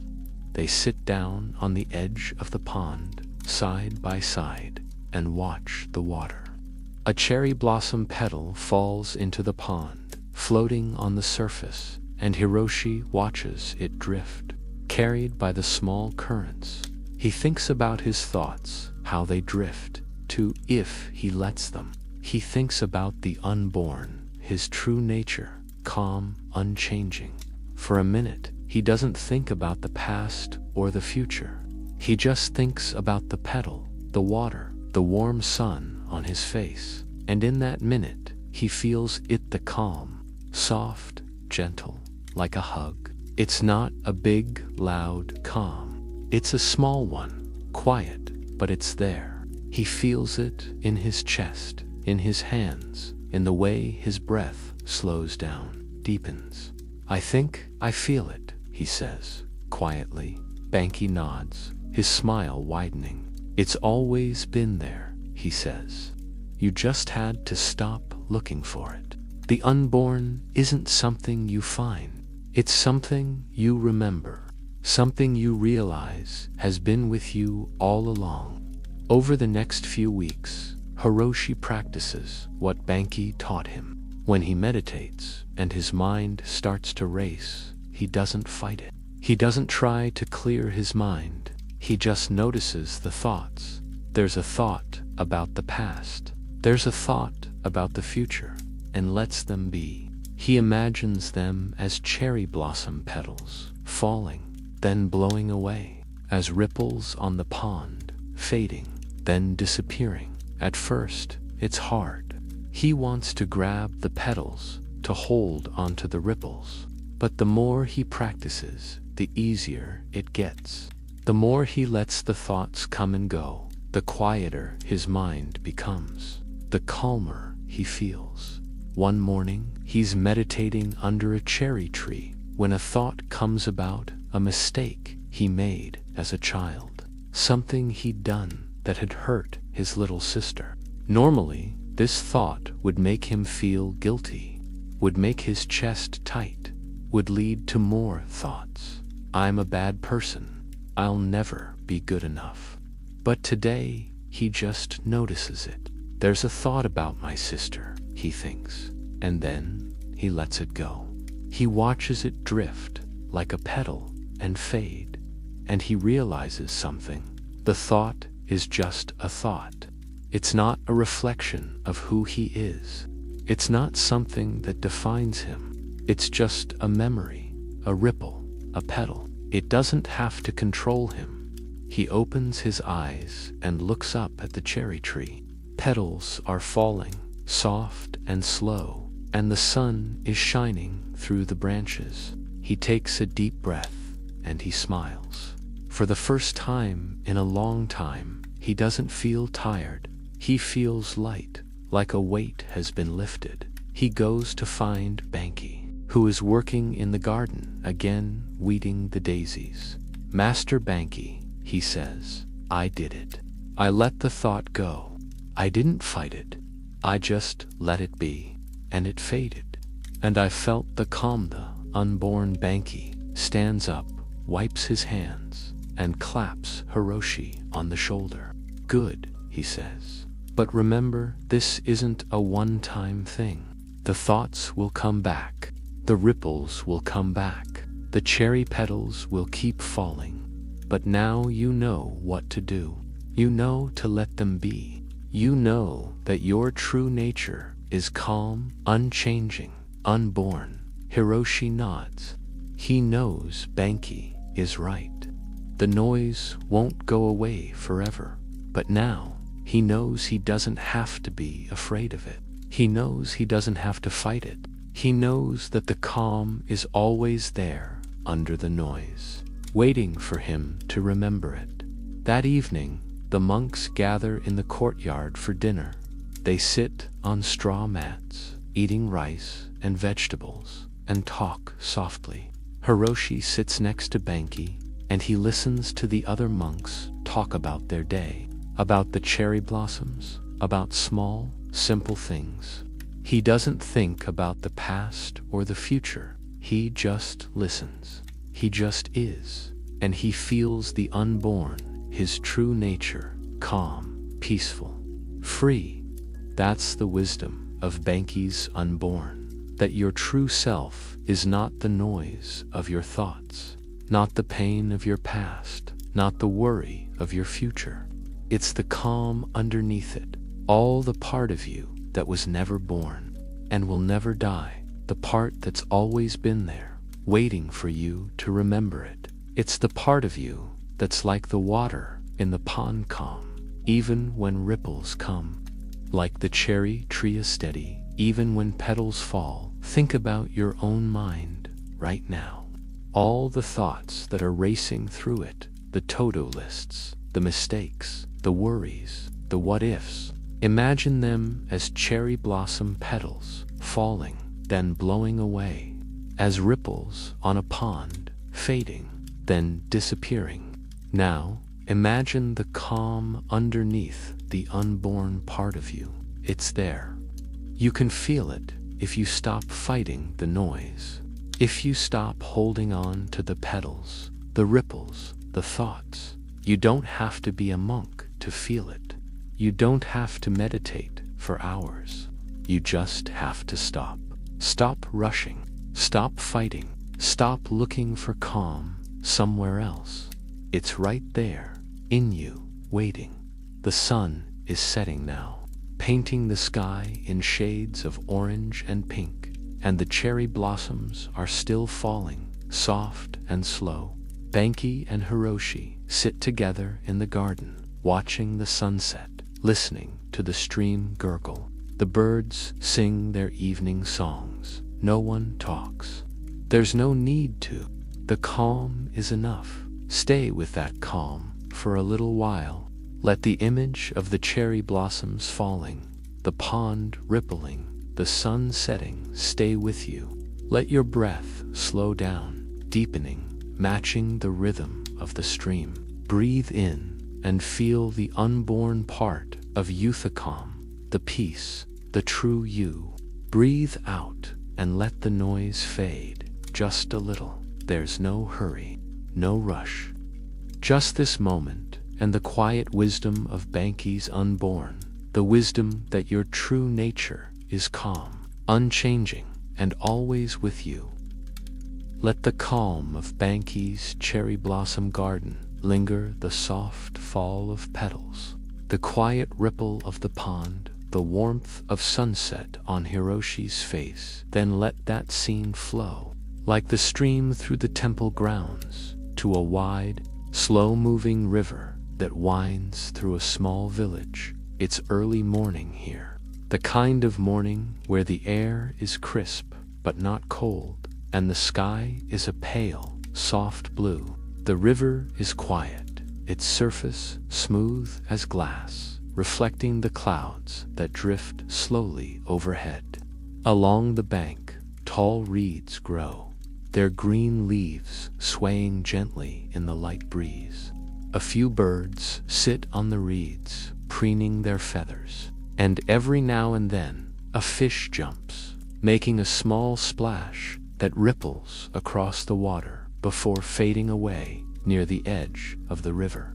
An old fisherman named Takeshi sits in a small wooden boat. He's been fishing here for over 60 years, since he was a boy, learning from his father. His hands are rough, calloused from holding fishing nets and oars, but they're gentle, too gentle enough to handle the small fish he catches, gentle enough to release the ones that are too young to keep. He wears a worn straw hat to shield his face from the sun, and his clothes are faded but clean. Takeshi doesn't fish for profit. He catches just enough to feed himself and his wife, and sometimes to share with the children in the village who love his fresh-cooked fish. For him, fishing isn't a job. He sits quietly in his boat, his net resting on his lap, waiting. Not waiting for fish, exactly waiting for the river to tell him when to cast this morning. He's been sitting for a while when he sees something move in the water, not a fish, something bigger. He leans forward, squinting, and sees it, a turtle. A large turtle, its shell dark green with yellow markings, its head poking out of the water, looking around. Takeshi smiles. He knows this turtle. He's seen it here for years, slow, steady, always moving at its own pace. He's never tried to catch it. Turtles don't taste good, he thinks. And besides, this one feels like an old friend. He watches it swim, slow and sure, toward a patch of water lilies near the bank. But then, something happens. The turtle swims too close to a fishing net that another fisherman, one who doesn't live in the village, one who's just passing through, left out overnight. The net is hidden just below the surface, its thin threads almost invisible in the water. Before the turtle can stop, its flippers get tangled in the net. Takeshi sits up straight. He watches, his heart sinking, as the turtle struggles. It thrashes its flippers, trying to break free, but the more it struggles, the more tangled it gets. Its head pulls back into its shell for a moment, like it's scared, then pokes out again, still fighting. Takeshi picks up his oar and starts rowing toward the turtle. He's not sure what he'll do. He doesn't want to hurt the turtle, but he doesn't want it to drown either. As he gets closer, He can see the fear in the turtle's eyes. It stops thrashing for a second, then starts again, harder, as if it thinks that more force will set it free.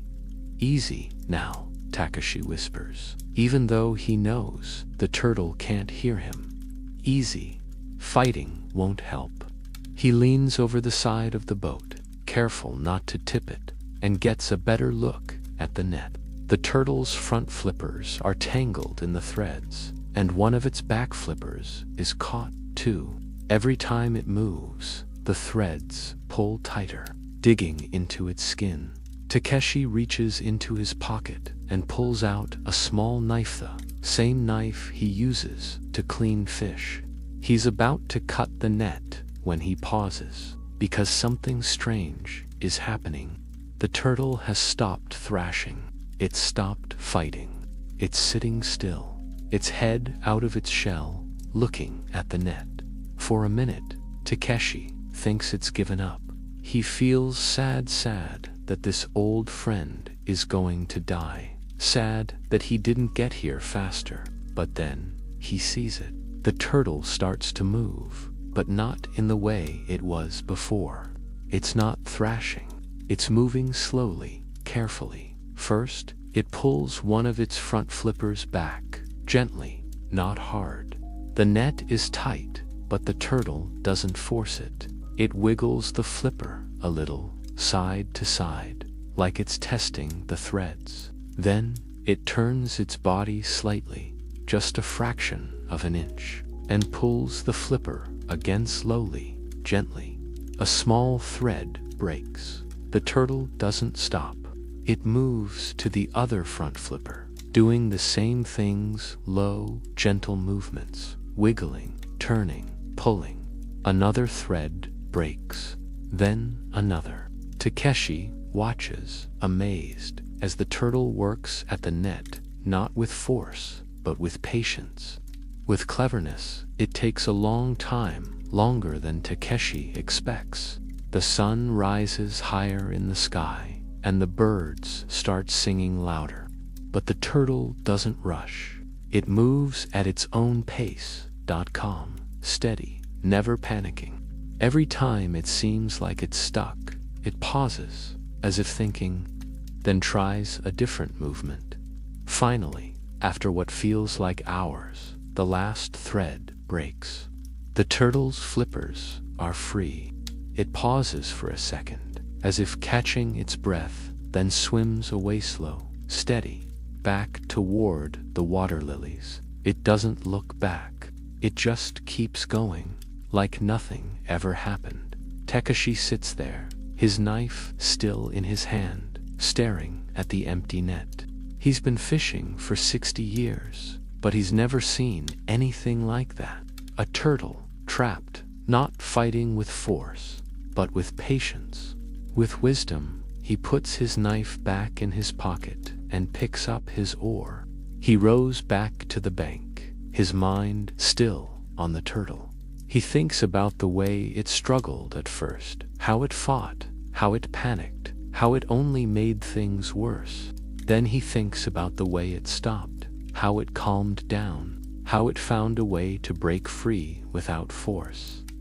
That night, Takeshi sits with his wife, May, at their small wooden table, eating fish and rice. He tells her about the turtle, about how it got tangled in the net, about how it fought at first, about how it calmed down and freed itself. May nods, smiling.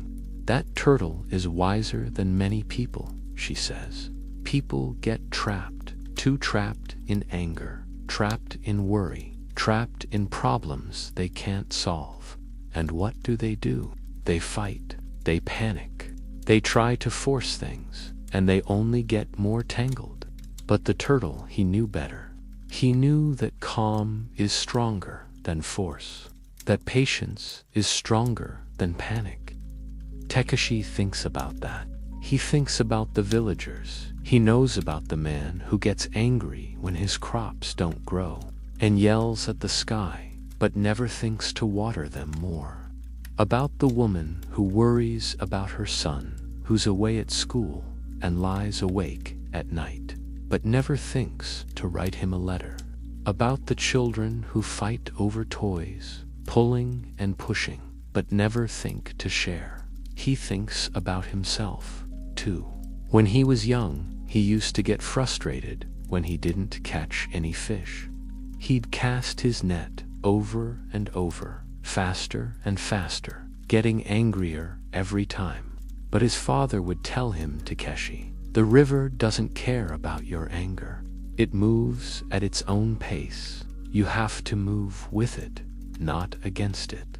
Back then, he didn't understand. But now, watching the turtle, he does. The next morning, Takeshi goes back to the river. He finds the net that trapped the turtle and picks it up. It's torn, but still usable. He takes it home and mends it carefully with the same patience the turtle used. Then, he goes back to the river and casts his own net knot in a hurry, not with force, but slowly, gently, letting the river guide him. And that day, he catches more fish than he has in weeks. This is the wisdom of the turtle and the net. That force doesn't always win. That panic doesn't solve problems. That when you're trapped in a net, trapped in your own thoughts, trapped in a difficult situation, fighting harder isn't always the answer. Sometimes you need to stop, to calm down, to think, to move slowly, gently, with patience, to find the small, clever ways to break free instead of using force. Think about the times you felt trapped. Maybe you've been in a fight with someone you love, and you've yelled and argued, making things worse. Maybe you've been stressed about work, and you've worked longer hours, pushing yourself harder, but feeling more tired, more stuck. Maybe you've been worried about the future, and you've stayed up all night, thinking and thinking, but not finding any answers. In those times, you were like the turtle at first, fighting, panicking, getting more tangled. But what if you stopped? What if you calmed down? What if you looked for the small, clever ways to break free, like a kind word instead of a yell, a short break instead of working longer, a deep breath instead of worrying all night? The turtle didn't break the net with force. It broke it with patience, with calm, with wisdom, and that's what we can do, too. We don't have to fight the world. We don't have to panic when things go wrong. We can move at our own pace, calm, steady, and find our way out of the traps we're in. Imagine yourself as the turtle. Imagine being tangled in a net, scared, panicking. Then imagine stopping, taking a breath, looking at the net, not with fear, but with curiosity, finding the small threads that are loose, the places where you can wiggle free, moving slowly, gently, until you're free.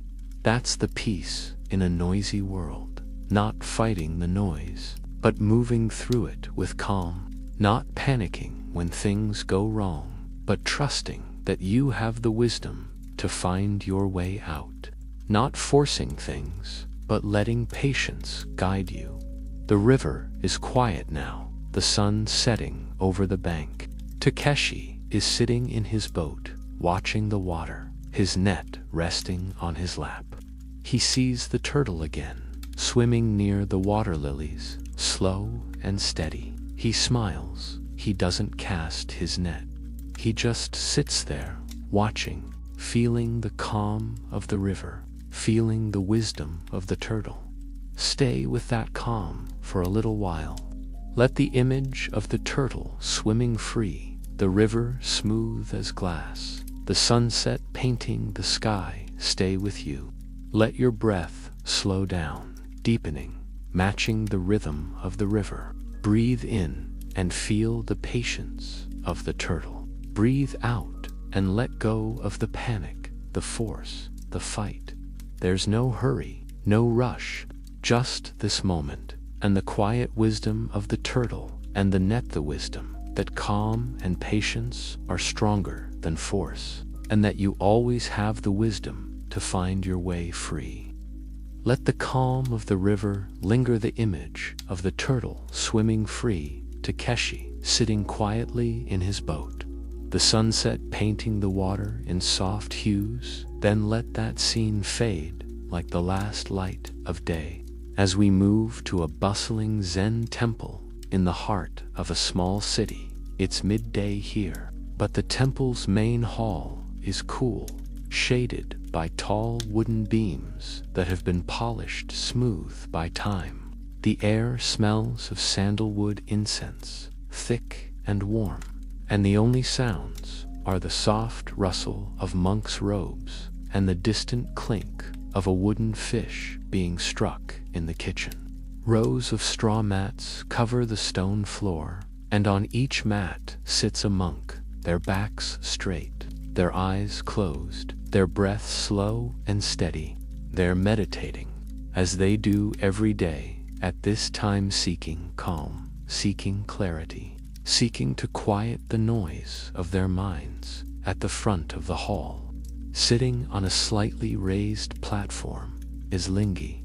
Lingi is a tall monk, with a sharp gaze and a posture that exudes quiet authority. His hair is shaved, his face clean-shaven, and his robes are a deep maroon, the color of dried leaves in autumn. He's not meditating, though. He's watching the other monks, his eyes moving from one to the next, as if he can see the thoughts swirling in their heads. Lingi is known for many things, but most of all, he's known for his shout. It's not a loud, angry shout, like someone yelling in anger. It's a sharp, clear shout, like a bell ringing or a stone hitting water.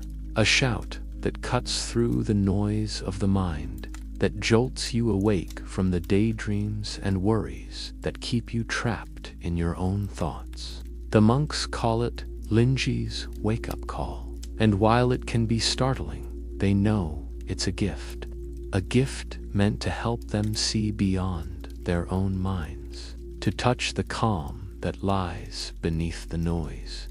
Today, Lingi's eyes are fixed on a young monk named Shinji.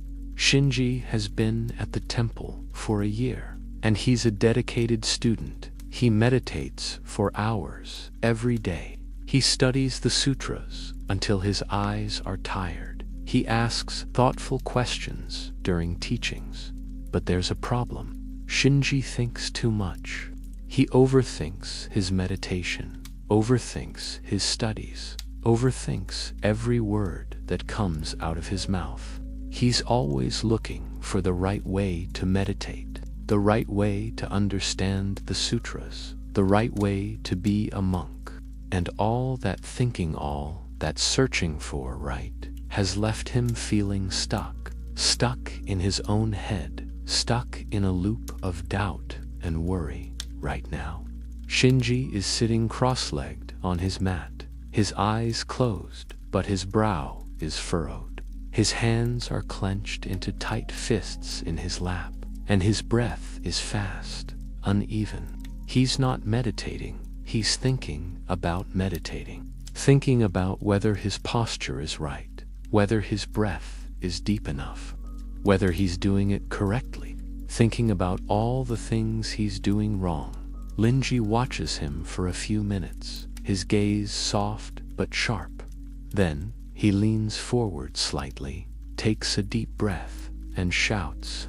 The shout is short, sharp, and loud enough to make every monk in the hall jump. Some of them open their eyes, startled. Others flinch, their hands flying to their ears. But Shinji freezes. For a split second, his mind goes blank. All the thoughts about posture, about breath, about right and wrong disappear. There's nothing but the sound of Lingi's shout echoing in the hall. Nothing but the feeling of his own heart beating fast in his chest. Nothing but the present moment. clear and bright, like a cloud lifting from the sun. Then, as quickly as it came, the blankness fades. The thoughts start to creep back. What just happened? Did I do something wrong? Why did Master Linji shout at me? But they're different now. They're not as loud, not as urgent. Shinji feels a strange sense of calm, like a weight he didn't know he was carrying has been lifted. If only for a moment. Linji stands up. He walks slowly down the aisle between the mats, his robes brushing against the stone floor. He stops in front of Shinji and looks down at him. "Tell me, Shinji," Linji says, his voice calm, almost gentle. "What did you feel when I shouted?" Shinji opens his eyes. He looks up at Linji, his voice shaky but honest. "I felt nothing," he says. "For a second, my mind was empty. No thoughts, no worries, just nothing." Linji nods. "That nothing, that's the calm you've been looking for," he says. "That's the part of you that's not caught up in right and wrong, in doubt and worry. That's your true nature, the part of you that's clear, that's bright, that's free. You've been searching for it with your mind, but the mind can't find it. The mind is too busy thinking, too busy searching, too busy getting in its own way. Sometimes you need a shouter, jolt to wake you up from the mind's noise, to show you that the calm is already there, right in front of you." Shinji frowns. "But why a shout?" he asks. "Why not just tell me? Why not explain it to me?" Linji smiles. "Because explanations are just words," he says. "Words are like maps. They can show you where to go, but they're not the place itself. You can study a map of a mountain your whole life, but you'll never know what it feels like to stand on the top until you climb it. You can read about calm, you can think about calm, but you'll never know calm until you stop thinking and start feeling it. The shout doesn't explain calm. It lets you feel it. It cuts through the words, cuts through the thoughts, and lets you touch the real thing." He pauses, then says, "You're stuck in your head, Shinji. You think that if you can just figure it out, if you can just find the right way, you'll be calm. But calm isn't something you figure out. It's something you let happen.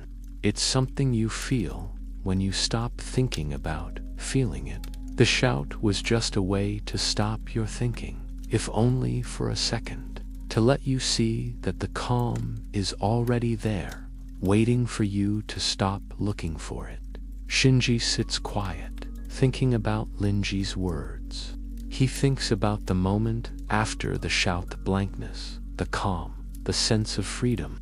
He thinks about all the hours he's spent meditating, all the time he's spent worrying about doing it right, and how none of that has brought him the peace he's been looking for. But that 1 second of emptiness, that 1 second of not thinking. "I think I understand," he says, quietly. Linji claps him on the shoulder. "Good," he says. "But remember, understanding with your head isn't enough. You have to understand with your heart. You have to feel it. And the only way to feel it is to stop letting your mind get in the way. The next time you meditate, don't worry about your posture. Don't worry about your breath. Don't worry about right or wrong. Just sit. Just breathe. And if your mind starts to re-sift the thoughts, come, don't fight them. Don't try to push them away. Just notice them and let them be. And when you need to, when the thoughts get too loud, remember the shout. Remember that moment of emptiness. Remember that the calm is already there." Linji walks back to his platform and sits down.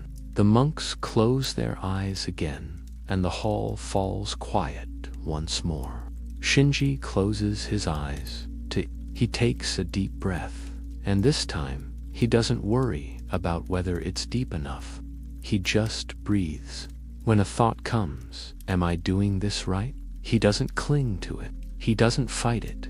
He just notices it, like he's noticing a bird flying past a window, and lets it go. And for a minute, just a minute, he feels it again. The calm, the emptiness, the freedom from thought. It's not as strong as it was after the shout, but it's there, soft, gentle, and real. Over the next few weeks, Linji shouts at Shinji a few more times, sometimes during meditation, sometimes during teachings, sometimes even when Shinji is just walking through the courtyard, lost in thought. Each time, the shout jolts Shinji awake. Each time, it reminds him to stop thinking, to stop worrying, to stop searching for right. Each time, it lets him touch the calm that's already inside him. Slowly, Shinji starts to change. He meditates more easily now. He doesn't overthink it, doesn't worry about it. He studies the sutras, but he doesn't get stuck on the words. He looks for the feeling behind them, the truth that the words are trying to point to.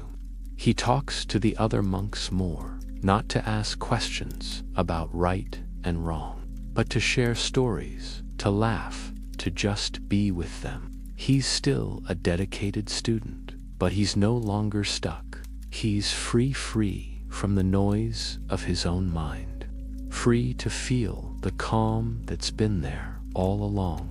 One afternoon, Shinji is sitting in the temple garden, watching a butterfly flutter from flower to flower. Linji walks over and sits down beside him. "Tell me, Shinji," Linji says, "do you still need my shout?" Shinji smiles. "No," he says, "I don't, because now I know how to shout for myself, not with my voice, with my heart. When the thoughts get too loud, when I start to get stuck in my head, I just stop. I take a breath, and I remember that the calm is already there. I don't need you to jolt me awake anymore. I can wake myself up." Linji laughs a loud, warm laugh that echoes in the garden. "Good," he says. "That's the point. The shout was never about me.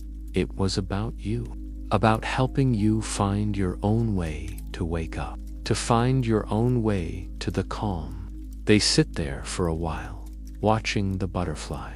The sun shines down, warm and bright. The flowers smell sweet. The only sounds are the butterfly's wings fluttering softly and the wind rustling through the leaves of the nearby maple tree. Shinji doesn't think about anything.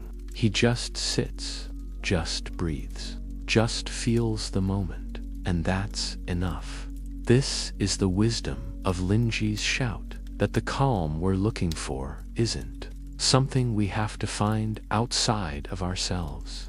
It's not something we have to think our way to, or study our way to, or work our way to. It's already there, inside us, waiting for us to stop looking for it, waiting for us to stop letting our minds get in the way.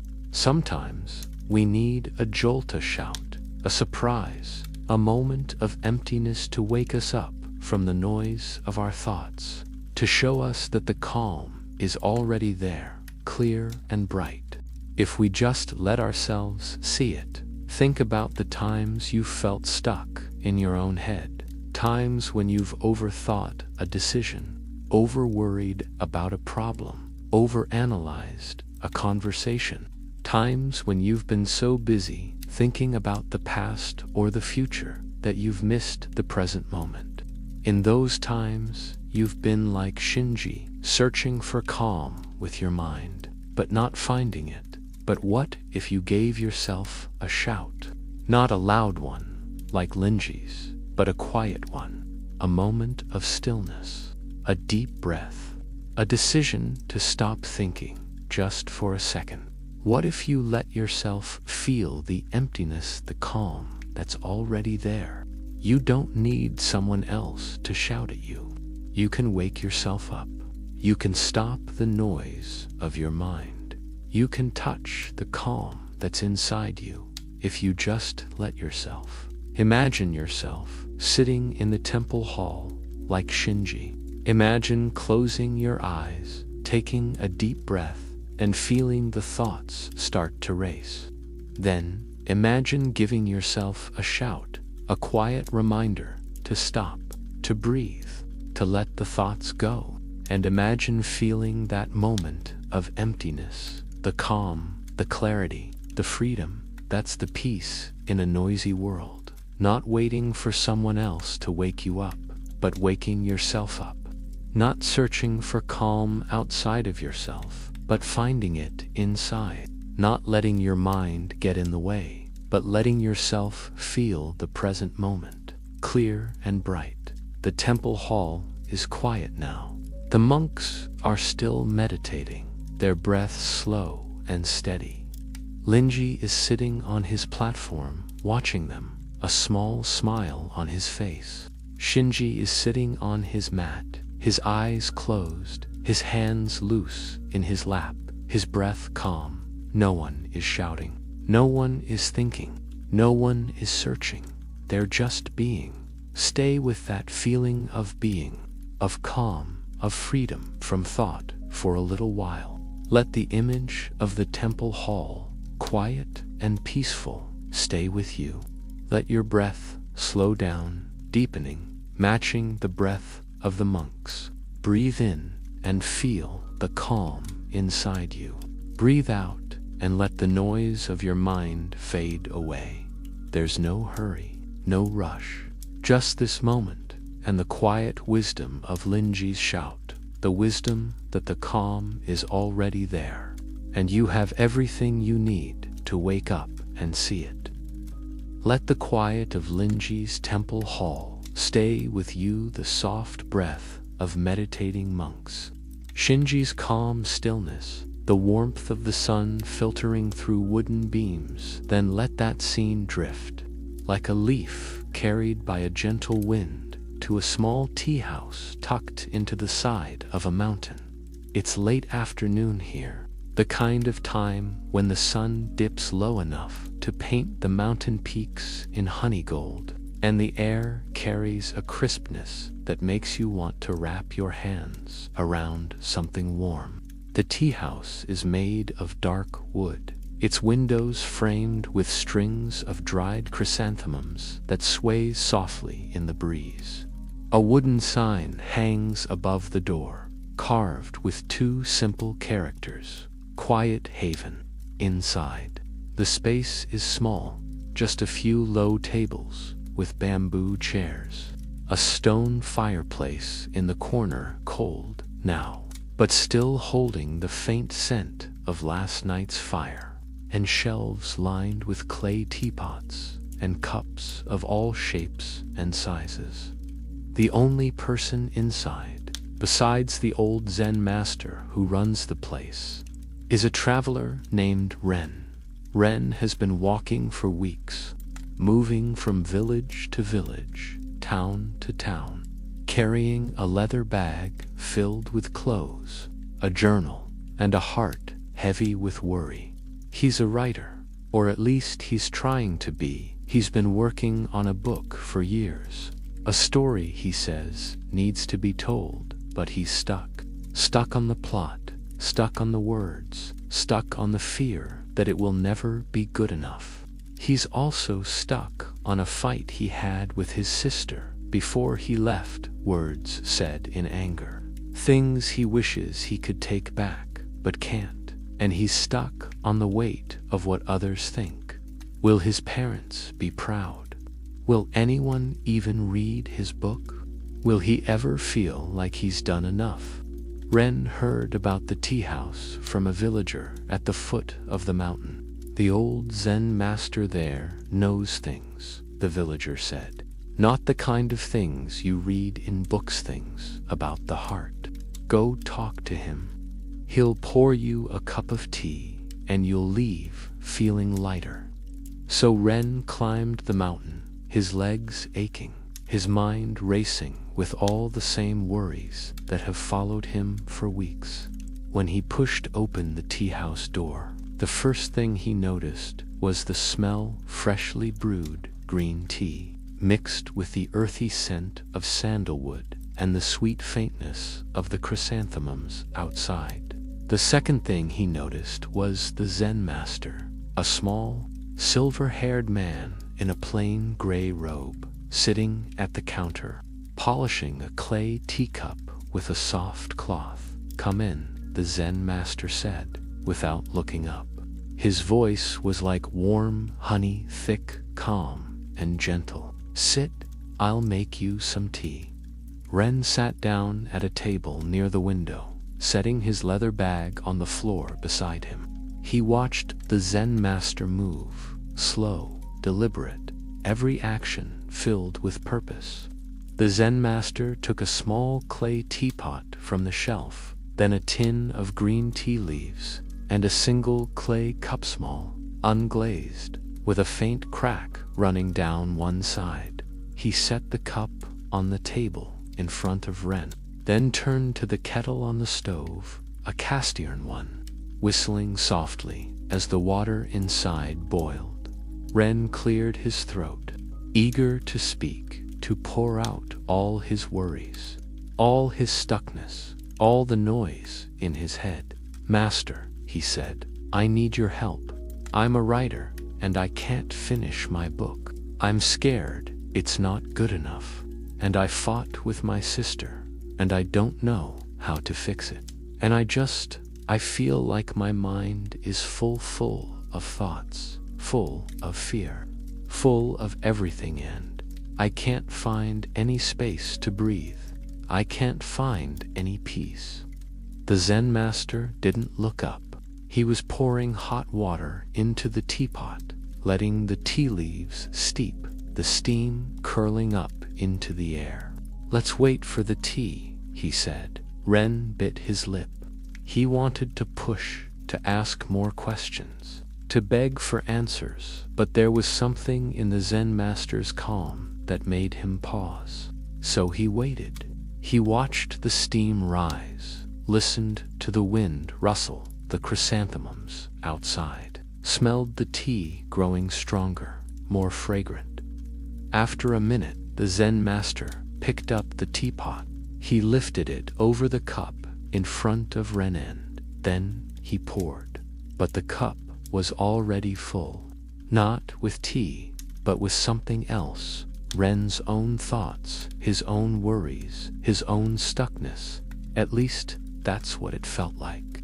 As the hot tea poured from the pot onto the table, onto Ren's hands, Ren said, jumping back a little. The tea was hot, not burning, but enough to make him flinch. "The cup is full. It can't hold any more tea." The Zen master stopped pouring. He set the teapot down, then looked at Ren, his eyes soft, his face calm, like he'd just shown Ren something obvious, something Ren should have seen all along. "Exactly," the Zen master said. "The cup is full. You can't add more tea to a full cup. Just like you can't add peace to a mind that's full of worry. You can't add clarity to a mind that's full of doubt. You can't add wisdom to a mind that's full of 'I need to be enough. I need to fix this. I need to be perfect.'" He picked up the full cup carefully and poured the tea out into a small bowl on the counter. Then he set the empty cup back in front of Ren. "Now," he said, picking up the teapot again, "try this time." When he poured, the tea filled the cup slowly, gently, until it was just below the rim. No spills, no mess. The Zen master set the teapot down, then pushed the cup toward Ren. "Drink," he said. Ren picked up the cup. It was warm in his hands, the clay rough against his palms. He blew on the tea, then took a small sip.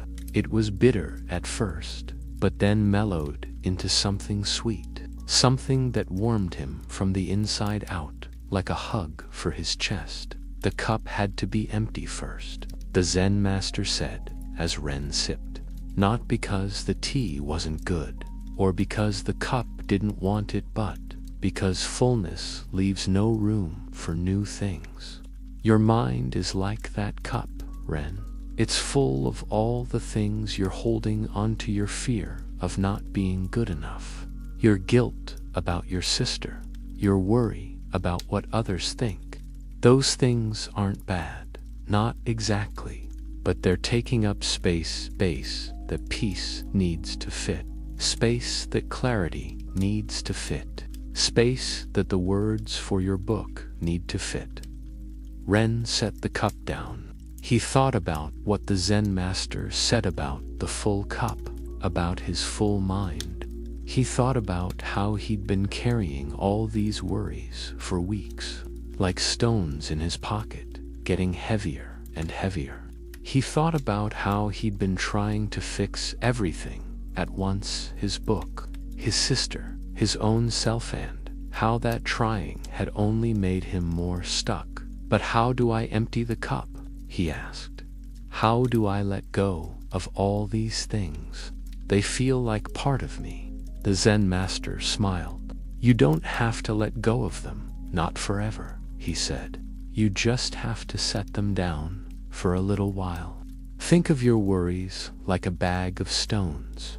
When you're walking up a mountain, you don't carry the bag forever. You set it down by the side of the path.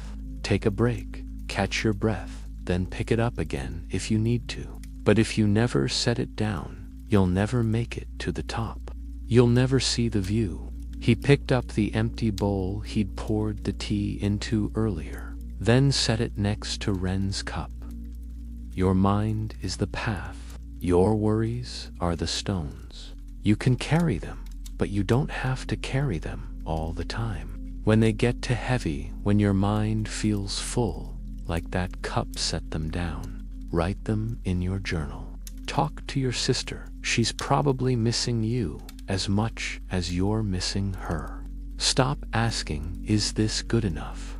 And start asking, does this feel true? But most of all, stop trying to fill the cup before you empty it. Stop trying to find peace while you're still holding on to all the things that keep peace out. Ren thought about his sister. He thought about the last time he saw Hershey was crying. He was yelling, and he'd walked out the door without saying goodbye. He thought about how, even when he was writing, even when he was walking, he'd been carrying that memory like a stone. He thought about his book, how he'd been so busy worrying if it was good enough, that he'd forgotten why he wanted to write it in the first place, because he had a story to tell, a story that felt true to him. He picked up the cup again, took another sip of tea. It was still warm, still sweet, and this time he felt it, a softness in his chest, like a knot coming undone. Not a big, loud release, but a small one, quiet and real. I think I know what to do, he said quietly. The Zen master nodded. Good, he said. Now finish your tea. The sun will set soon, and the mountain path is easier to walk when there's still light. Ren finished his tea. He thanked the Zen master, left a few coins on the table, and picked up his leather bag. As he pushed open the tea house door, the breeze hit his face cool, fresh, carrying the scent of pine from the mountain. He looked up at the sky. The sun was setting, painting the peaks in pink and orange, and the first stars were starting to twinkle. He started walking down the mountain, his steps lighter than they'd been in weeks. He didn't forget his worries. He still thought about his sister, still thought about his book, but he didn't carry them like stones anymore. He set them down just for a little while so he could see the view.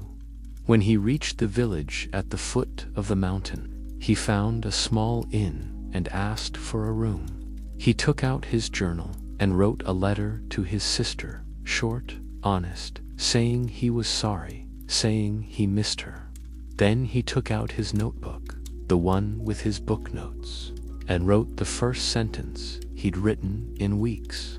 The story starts with a girl who's scared to let go, but she learns that letting go isn't the same as losing.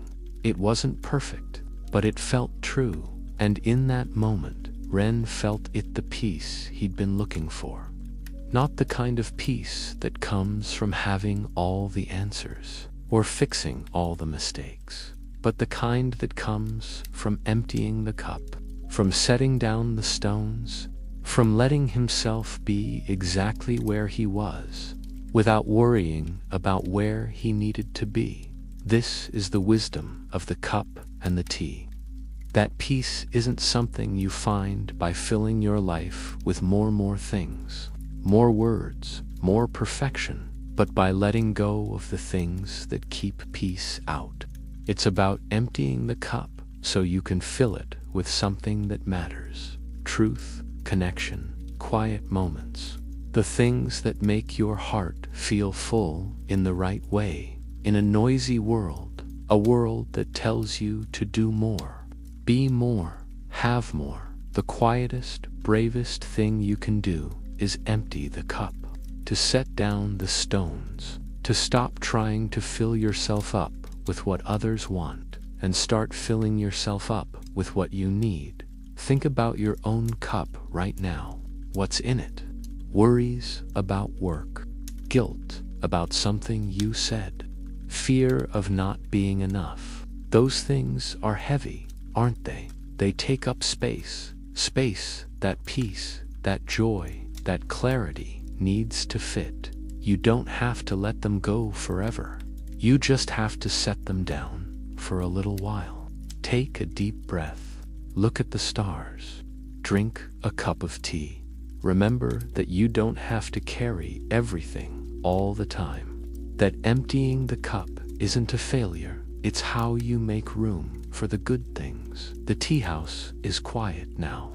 The Zen master has closed the door, lit a candle on the counter, and picked up the clay cup Ren used. He's polishing it again, slow and deliberate, and outside, the stars are bright, the mountain is still, and the world is holding its breath. There's no noise here, no worry, no, not enough, just quiet, just calm, just the empty cup, waiting to be filled, but only when it's ready. Stay with that feeling of quiet readiness, of empty space, of peace for a little while. Let the image of the tea house, the candlelight, the polished cup stay with you. Let your breath slow down, deepening, matching the rhythm of the mountain night. Breathe in and feel the space in your chest, the empty cup waiting. Breathe out and let go of the stones just for a minute. There's no hurry, no rush, just this moment. And the quiet wisdom of the cup and the tea, the wisdom that peace isn't found in filling up, but in emptying out, that the calm you're looking for has been there all along, waiting for you to make room for it. And with that, our journey through these 10 stories comes to an end. But the peace stays with you. It's in the empty cup, in the quiet breath, in the part of you that's always been calm, always been free. Good night, dear traveler. Sleep well, and remember, your cup is always ready to be emptied, and peace is always ready to fill it. And now, we've walked through all 10 stories, a little thread woven into the same truth. Peace isn't found in a quiet world. It's found in a quiet heart, even when the world around you hums, shouts, or spins. Think back, if you want, of the empty boat where anger faded when there was no one to blame, of the broken bowl where loss became light, of the thief who left with a coat and a lesson. that kindness can quiet even the hungriest desire. Each story wasn't just about monks or old times. It was about you, about the moments when your mind feels like a crowded room, and you forget there's a door to a smaller, calmer space inside. You don't have to carry these lessons like a weight. You don't have to apply them tomorrow or fix anything right now. All you have to do is let them settle, like leaves floating to the bottom of a pond. The pond doesn't rush the leaves. It just holds them gently until they rest. That's what your heart can do, to hold the wisdom of these stories softly until you need it. The night is softer now, isn't it? The noise outside, if it's still there, might sound farther away. Your body might feel heavier in the best way, like it's finally letting the day go. That's the peace we've been walking toward. Not a big, loud aha, but a small, quiet oh, there you are. I'll leave you with this.